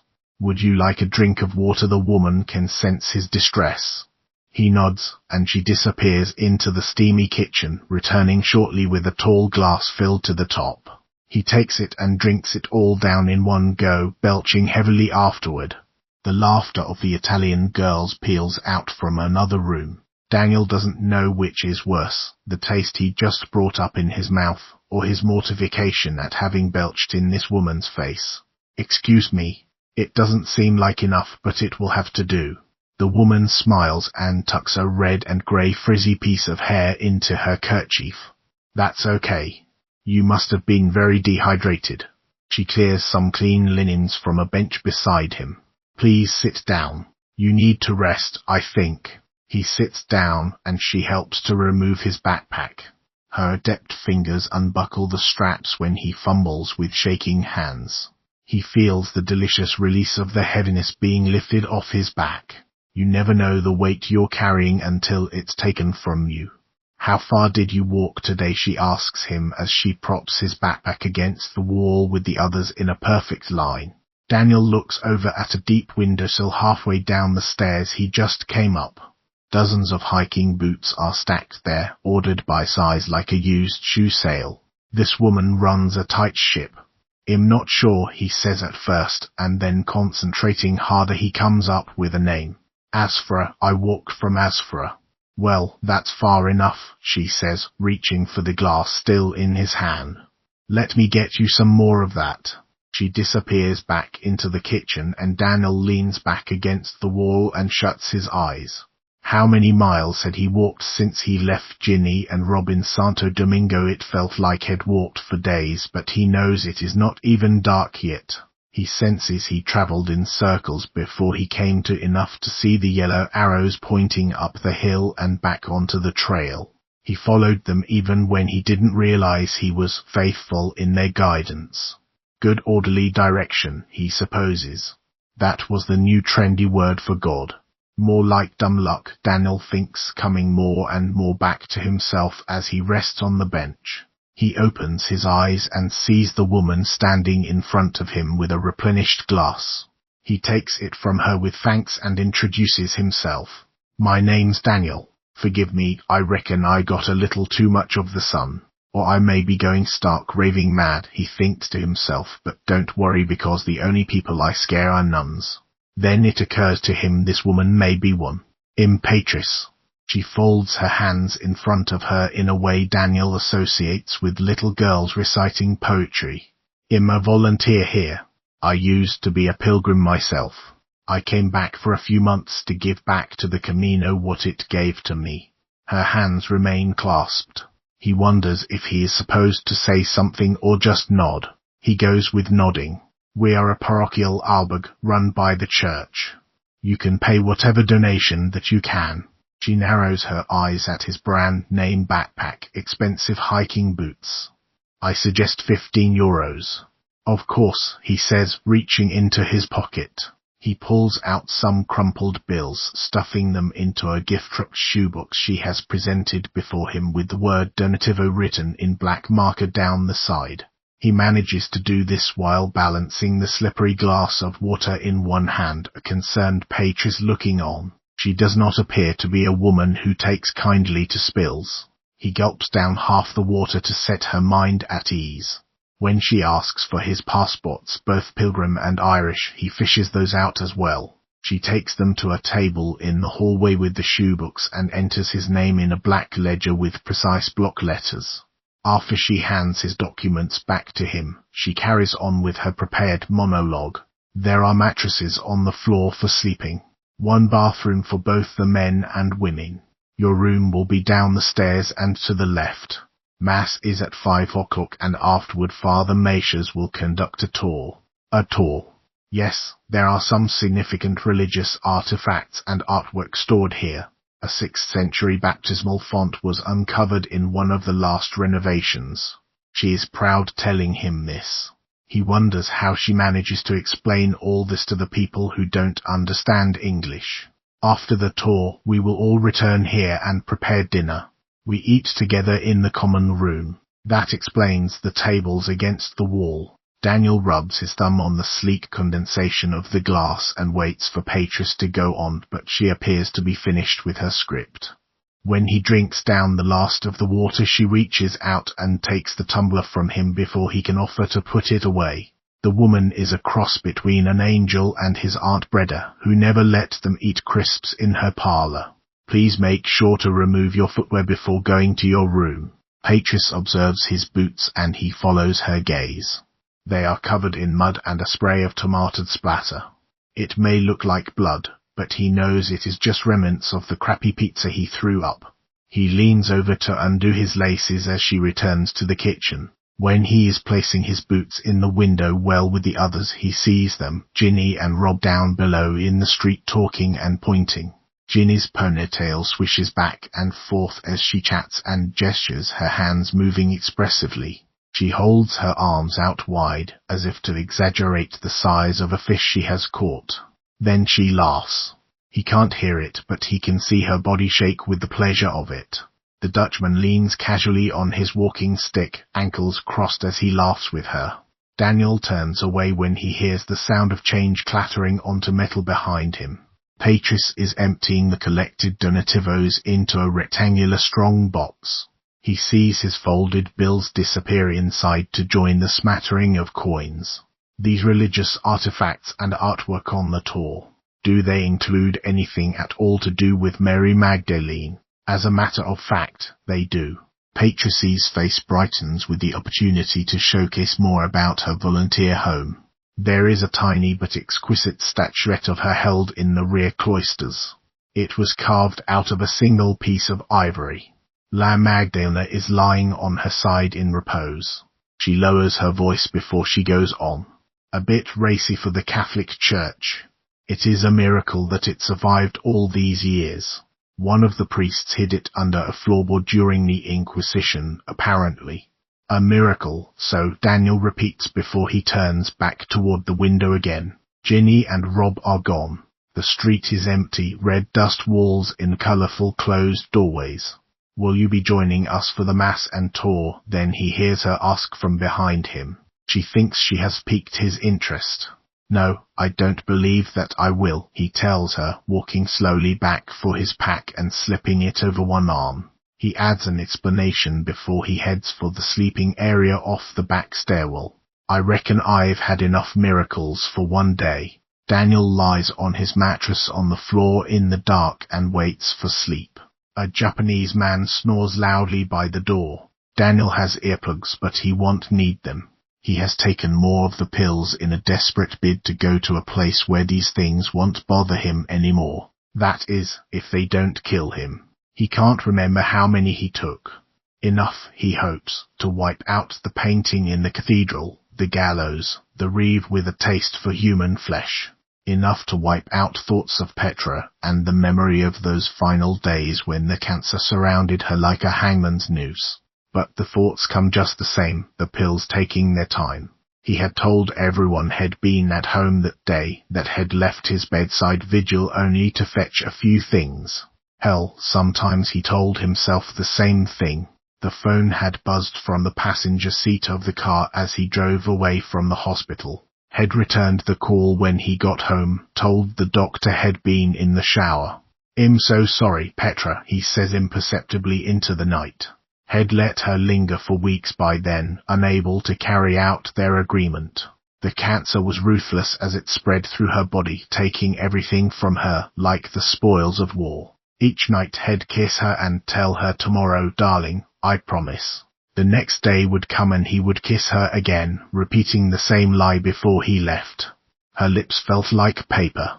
He was a coward and a product of his upbringing in a country where no life was for the taking except by God himself.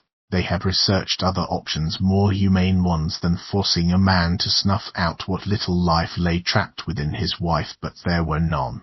Daniel had waited until after the nurse was gone, after she had finished going through the fruitless motions of checking blood pressure and changing the Roman 4 bag. Petra lay there so sick and wasted, in such an unfair state between life and death. A cruel joke of nature. His anger grew as he searched for someone to blame the punchline on. He had brought the pillow down over her shrunken face, bald and wizened, a man with no more faith in miracles. She never struggled, only lifted 1 or 2 fingers off the bed as if trying to make a point or ask for the check. Waiting for the mechanic scream of the flatline, he had closed his eyes and pretended he was hiking in Spain, Petra by his side, as they'd always planned when they first saw the yellow arrows on their honeymoon in France. He pictured them together with their backpacks looking out from atop the Pyrenees, not in that sterile room, her face buried beneath the white snow of the hard, unforgiving hospital pillow. He hadn't had the courage to deal with the attendants who would rush into the room afterward.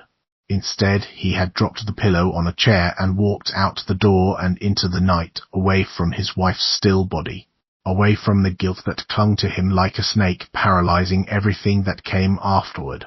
He spirals down, the pills having their desired effect. Even from the dark well of his mind he believes he can hear her voice, alive, like the hanged boy in the painting who had come back to life. She never really died at all. He struggles for consciousness so he can talk to her, his upper body rising slightly from the floor. His hands reach out trying to touch her to confirm what he thinks he sees. She is not dead.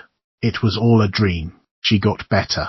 He hadn't done what had done and been granted a miracle in return for his faithfulness. This is the wish that is never fulfilled, the one he keeps coming back to again and again.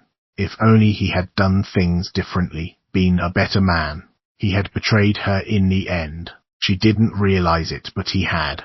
His hands grasped the emptiness of air. She is there but not there, as she always is for him. His body falls back down on the thin foam mattress on the floor, his arms drop beside him in defeat. He is heavy with the drugs and his own sorrow. His brain shuts down piece by piece, like an overworked electrical board powering down. Be careful what you wish for, she whispers just before he is lost for the night. Her voice travels away on the wind mixed with red dust. He falls asleep without realizing it wasn't Petra at all. Daniel rises above the sleeping men and women on the floor. He drifts out the door and to a place deep in the church reliquary, where an 8-inch ivory statuette lies back on her side and yawns. Mary Magdalene's eyes go wide as she sees the shadow of a woman with half a face float by the stained glass window. Daniel sees her as well, but deep in his narcotized slumber he will not remember the next day. This is a blessing, as death can be. Chapter 8. Gran to Espinosa. The next morning Daniel drops all the pills in the trash before he leaves the albergue, except for his bottle of aspirin. He pops 2 of that miracle drug in his mouth before he walks out of Gran. He doesn't even wash them down with the water in his bottle, just lets the grainy bitterness of them burn down his throat. They won't kill the pain as efficiently, but they won't make him see things that aren't there either. He blames everything on the pills, even though his strange sightings began before them. It is easier that way. He still feels groggy from what he took the night before, and he steps along the trail with more effort and concentration than he usually needs to exert. It's like one of those dreams where you are trying to run away through Jello, each step seeming to occur against semi-solid resistance. Thankfully, the terrain has only moderate hills, nothing too taxing for his tedious gait. He trudges along, head down for the most part, only glancing up from time to briefly observe his surroundings. There are more trees than yesterday, and the farm fields and villages are poorer than the ones he has passed before. Scattered remains of wheat crops and oats have replaced the bare, harvested vineyards. Grains are not the lucrative business of wine, he supposes. Booze is worth more than bread. This part of the Camino appears to have been torn from a history book, agrarian peasant societies of the Middle Ages, it would be called. Many of the buildings in the villages he passes look like they hail from that era, though they might only be a couple 100 years old. The style of building is what makes them appear ancient, their bent disposition. Some seem as if they may fall over and crush him as he walks by. They lean like drunken soldiers guarding the edges of the rundown villages, as they have probably done for years, passing the centuries looking on the point of ruin, but really just playing a game. Like me, Daniel thinks, playing the role of the grieving man who needs propping up when he doesn't deserve the sympathy. He had loved Petra more than he loved the land he grew up on and left everything he knew to be with her. His profound grief is real. Yet he feels like an unbalanced fraud. The blame he carries makes him lean precariously toward collapse, like the buildings in the town that lack the sense to fall down. The Camino begins to run closer to the highway. It is less peaceful than the farm fields. At least the pedestrian traffic is light, with few fellow pilgrims and their well-meaning attempts at conversation to trouble his mood or his recovering head. He has ripped off the bandage, pleased to be rid of the gauze and the tape, the markings of an invalid. The dressing probably should have been left on longer, but so far the wound hasn't started bleeding again. It is beginning to heal, as is his prescription hangover. By noon the last of his haziness finally burns off along with the morning mist he started the day in. Off on the horizon he can see new mountains. He doesn't know which ones they are and doesn't bother trying to look them up in the guidebook. Belorado is the first major town he comes to. The ruins of a castle are to his right as he enters the city proper, and soon after a roadside restaurant reminds him of a classic American truck stop.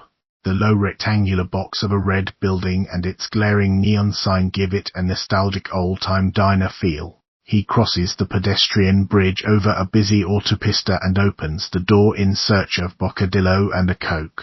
He is not disappointed in finding either. He has just sat down with his sandwich and drink when the little bell above the door of the cafe rings with another customer. Its discreet jingle is no match for the booming voice that comes with it. And then I said to him, "Who the hell do you think I am, Barack Obama?" The speaker has dropped the H on hell. British. Daniel turns around and sees a huge man, in his 60s probably, but in good shape. He walks in the door behind two young women and a bald man who is nervously scraping his hand across where he used to have hair. All of them seem to be trying to distance themselves from the Englishman. As soon as they are fully inside, the girls excuse themselves and make a run for the restroom. The bald guy orders a ham bocadillo and a bottle of San Miguel. The waitress behind the counter slices the bread and prepares the sandwich while the two men watch. She opens the beer bottle with a metal church key and passes it over. The Englishman doesn't order anything. After paying and collecting the sandwich in its white paper packaging, the two men sit down together. After several minutes, when the girls don't return, the bald guy starts to look nervous again. He eventually gets up and walks out the door without a word to his table mate, leaving half his meal and an almost full beer. Too embarrassed, Daniel figures, to admit they've been ditched. When the waitress comes to clear the food and drink away, the Englishman reaches out in protest, letting his fingers linger as he clasps his mitt of a hand over hers on the bottle of lager. She starts and drops the bottle back on the table, where he stops it just before it tips over.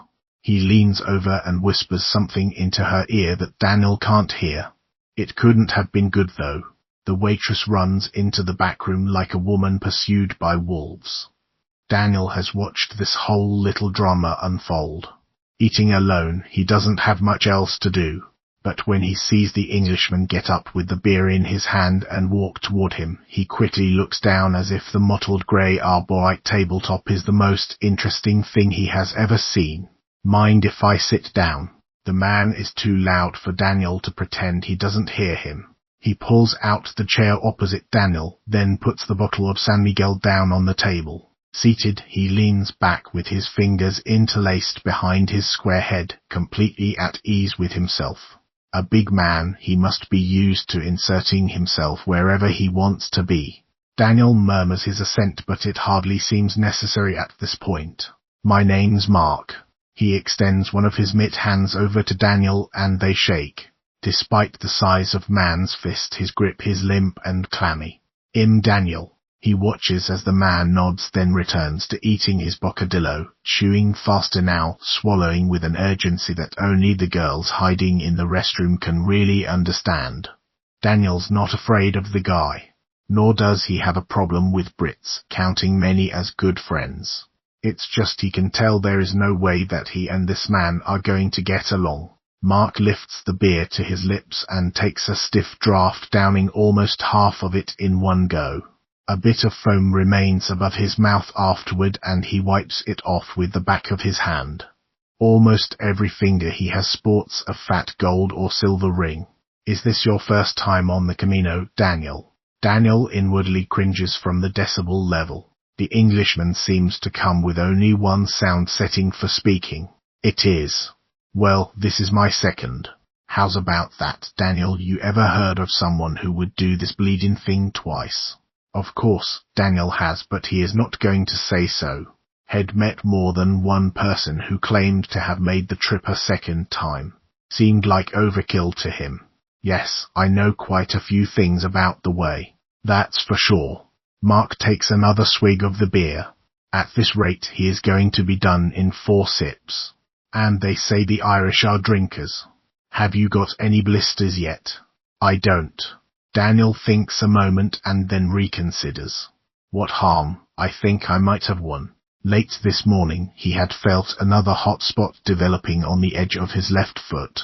Maybe had developed it during those lost hours after Santo Domingo, but now that his body has cleared fully of the medication he is starting to feel it more. Well, you must know the trick for blisters. Mark doesn't give Daniel time to tell him anything he knows. You take a needle and thread and you pull it through. Lets all the pus run out and keeps the wound open so it can keep on draining. The Englishman's voice overpowers the small restaurant. People turn around and stare at them and then quickly look away, afraid presumably that the man will come and sit with them and discuss pus over lunch. Sure, I'll keep that in mind, Daniel says. He must admit that this is a fairly good strategy. However, he already knows it. Most pilgrims do. He notices the Englishman looking over toward the restroom and follows his gaze. Those young ladies would do well to be walking with someone who could protect them on the Camino. He turns his attention back to Daniel. Young women today, they don't understand the importance of having a man with them. Daniel hides a smile behind his coke as he takes a sip from the can. He can imagine what Ginny would think of this conversation. He wishes she were here, and not for the first time this morning. She's probably walking with the Dutchman. They looked like they were getting fairly cozy last night. Oh, I don't know about that, Daniel says, finishing off his drink. After thinking the Camino is pretty safe. The Englishman stares at him with a superior look. You think so, do you? He pronounces the word so like it has a wow on the end. Well, I suppose you don't know that a woman disappeared off the Camino just recently. I might have heard something about that. Daniel stops crumpling up the white paper his sandwich was wrapped in and looks at the Englishman. But I hadn't heard anything more. Reckoned she'd been found by now. They're trying to keep it hush-hush. The Englishman checks around the lunchroom as if he is the one trying to keep things quiet, an impossibility for him, but he tries to lower his voice just the same. She was an American. Disappeared one day and no one's seen her since. None of her bank or credit cards have been used either.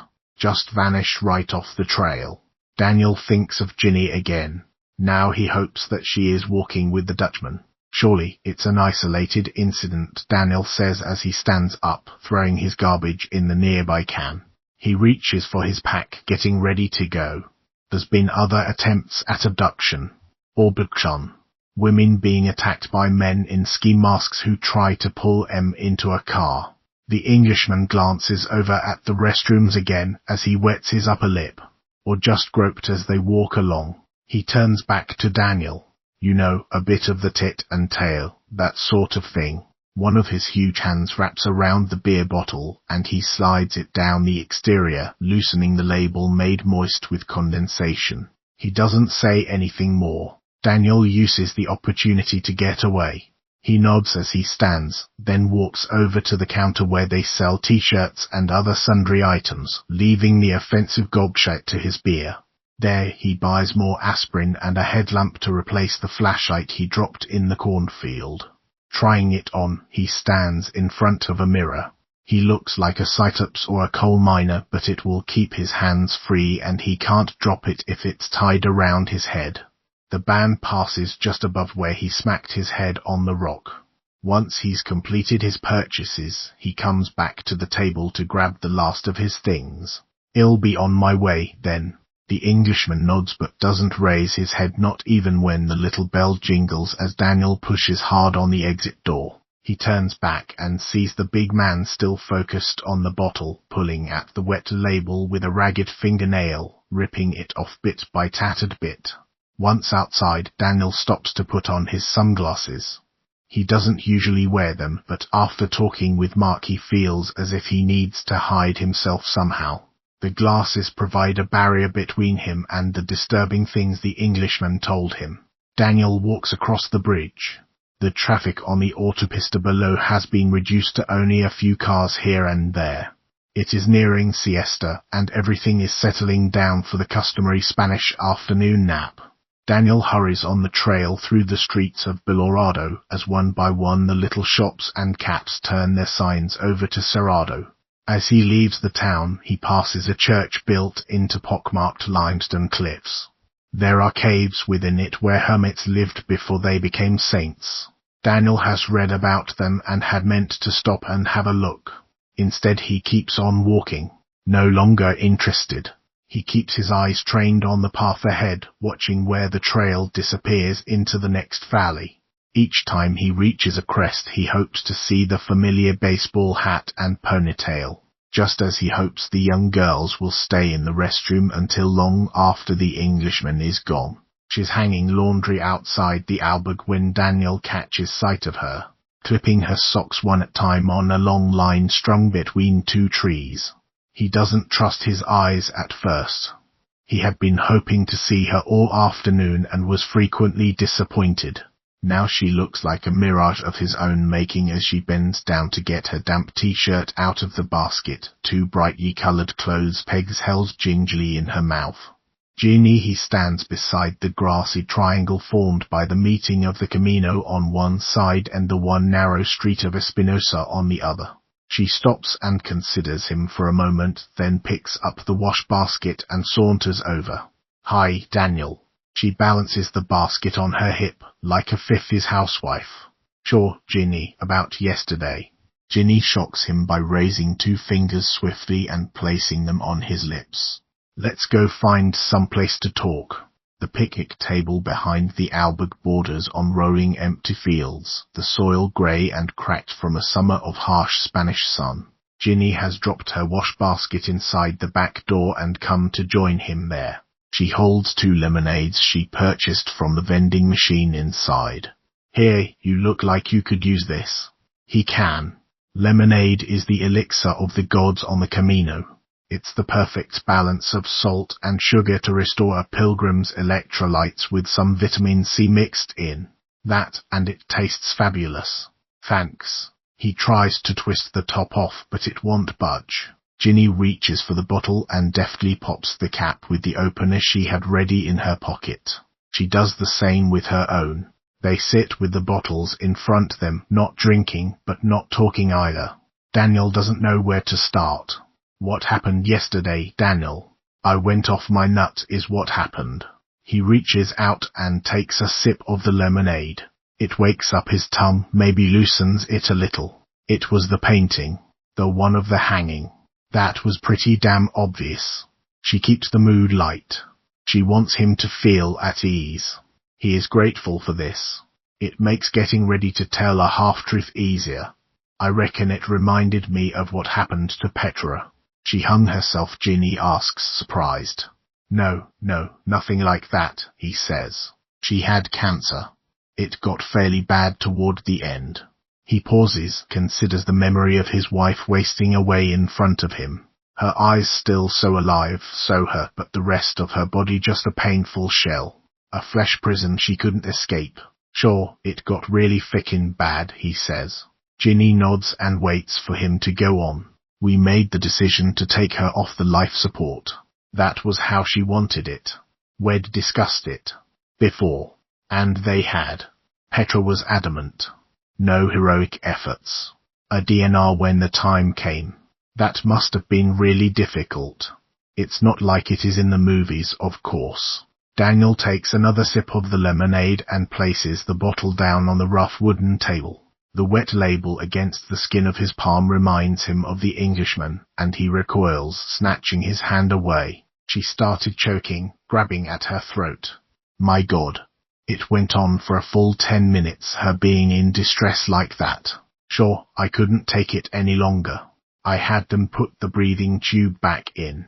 They had taken it back out again later, but by then she had stabilized, managed to breathe on her own. Had lost his chance, as well as hers, for a faultless exit. Jesus, Daniel. The painting of the lad hanging. He can't tell her what he really saw, so he settles for a tenuous paraphrase. I was reminded of how she looked, choking like that. It set me off, I suppose. He takes another sip of lemonade. I'm sorry, Daniel. I should be over these things, he says, knowing that he may never be. It takes time. They hold that thought for a moment, and then she asks, what finally happened with your wife? She died not long afterward, he tells her. They took her off the machines, and she managed to breathe on her own for a few days, but then she finally gave in. I wasn't even there when it happened. They had to call me at home. I'd run back to get a change of clothes, so... He clears his throat of the lie, then pushes the bottle of lemonade away from him. They sit that way for a full minute at the picnic table. Far away he can hear a farmhand calling to his livestock, then the passionate swish of a corn broom on cement steps. A child cries out and then laughs. A screen door opens and shuts.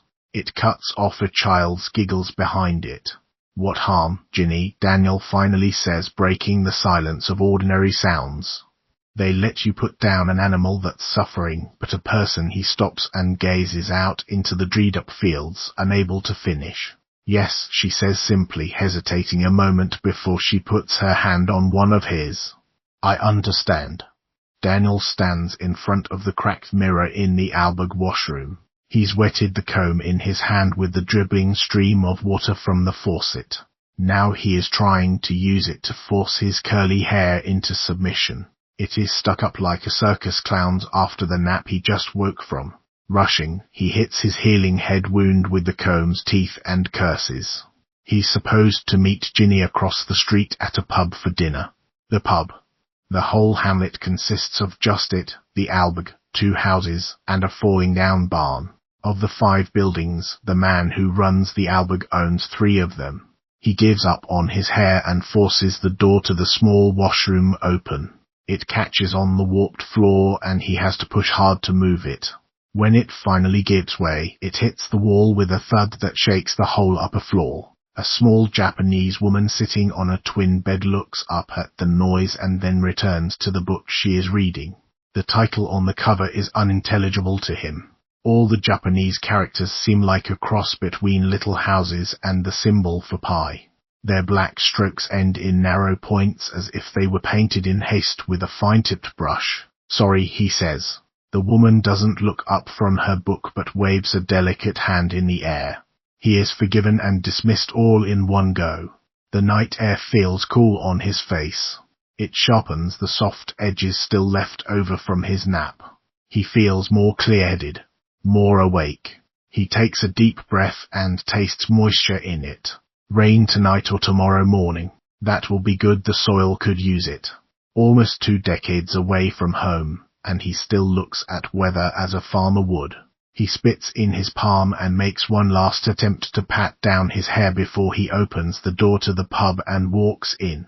It's surprisingly bright inside, not like the pubs at home where murkiness is a selling point. He walks past a well-stocked bar and into a small dining area. Ginny sits at a table for 2 over in the corner, a bottle of red wine already open in front of her with 2 glasses. Head asked the hospitalero to have it ready for them at 7 o'clock. It is at least 7:30 now. Hey there, sleepyhead. Hope you haven't been waiting long. He seems to have done nothing but apologize to this woman since he met her. Don't worry about it. I've had lots of entertainment. As she says this, a roar of laughter comes up from a long table at the back of the room. There are at least 8 middle-aged women sitting around it, each in various states of what Daniel's mother would politely refer to as tipsy and his sister would call completely bladdered. They are Australian, Ginny says as Daniel takes the seat opposite. I think they've been at it for a while. Before you came in they were trading war stories. What kinds of wars are they after fighting? Daniel says. They look like members of the Catholic Women's League. All they need are the pilgrims' hats. No. Ginny giggles. It bubbles out of her, natural and easy.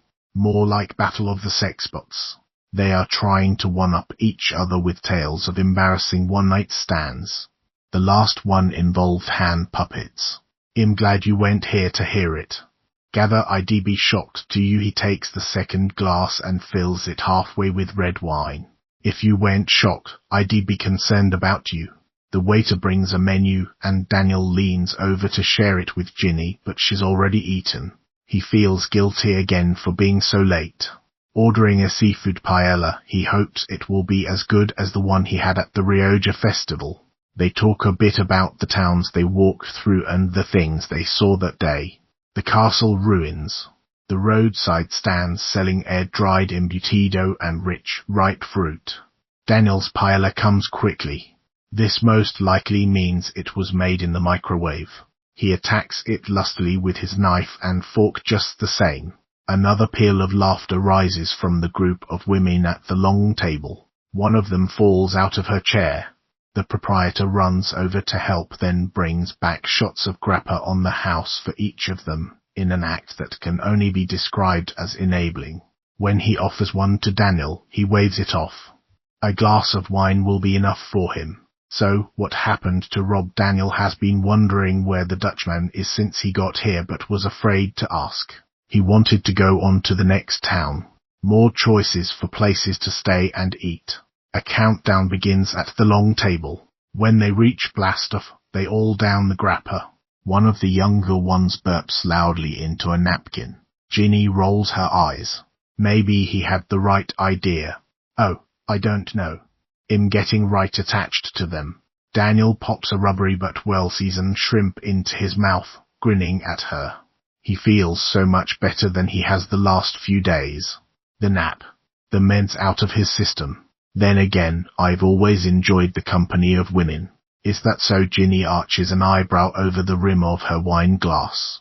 Not like that, Daniel protests, shoveling in another forkful of rice. I spent the better part of my childhood growing up on an isolated farm and the rest of it in an all-boys boarding school. By the time I got to university, women seemed like an exotic species I'd never had the opportunity to observe up close. Daniel remembers their differentness, walking in packs between lecture halls, all soft voices and round edges. And what happened once you got close? Well, most of them told me to feck off, if you must know. I don't believe that for a second. I wasn't always the smooth character you see before you. He wipes his mouth with his napkin, then throws it down on his plate. Though I always liked chatting women up. That didn't come out right. He tries to explain. What I mean is, I get on with women. Jesus, what is wrong with him? I have a sister, he finally ekes out. We're very close. Perhaps that's where it comes from. She rescues him from himself. Do you have any other siblings? 2 brothers, a fair bit older than me. They always found me a bit of a tag-along, I reckon. What about yourself? A sister, Ginny says, her brows knitting briefly together. Daniel remembers now her mentioning this, how they didn't get along. Ginny reaches for her wine glass and changes the subject. Tell me more about your family. Well, my parents are still alive and living on the farm back home. And where is back home? Khan en Attaya. I'd say you've never heard of it. She hadn't. They must be getting up there. Your parents. They are, Daniel answers, feeling a twinge of guilt knowing his father might have to hire help with money he possibly didn't have. What's it like where you grew up? Her question conjures up images of the home farm for him, the stone courtyard by the house where his mother kept roses, the sweet smell of hay as he walked down to milk the cows in the morning. A fair bit like here, he tells her, but greener.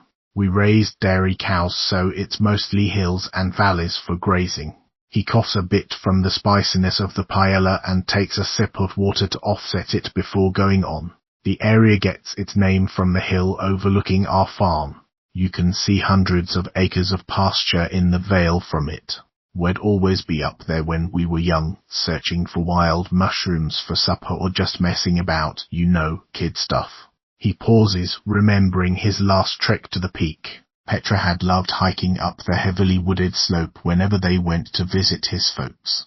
They'd made love at the top, dangerously close to an open clearing, hurried and excited against a tree. She'd gotten sap on her hands and then on his boxers. His mother had asked him about it when she did the wash.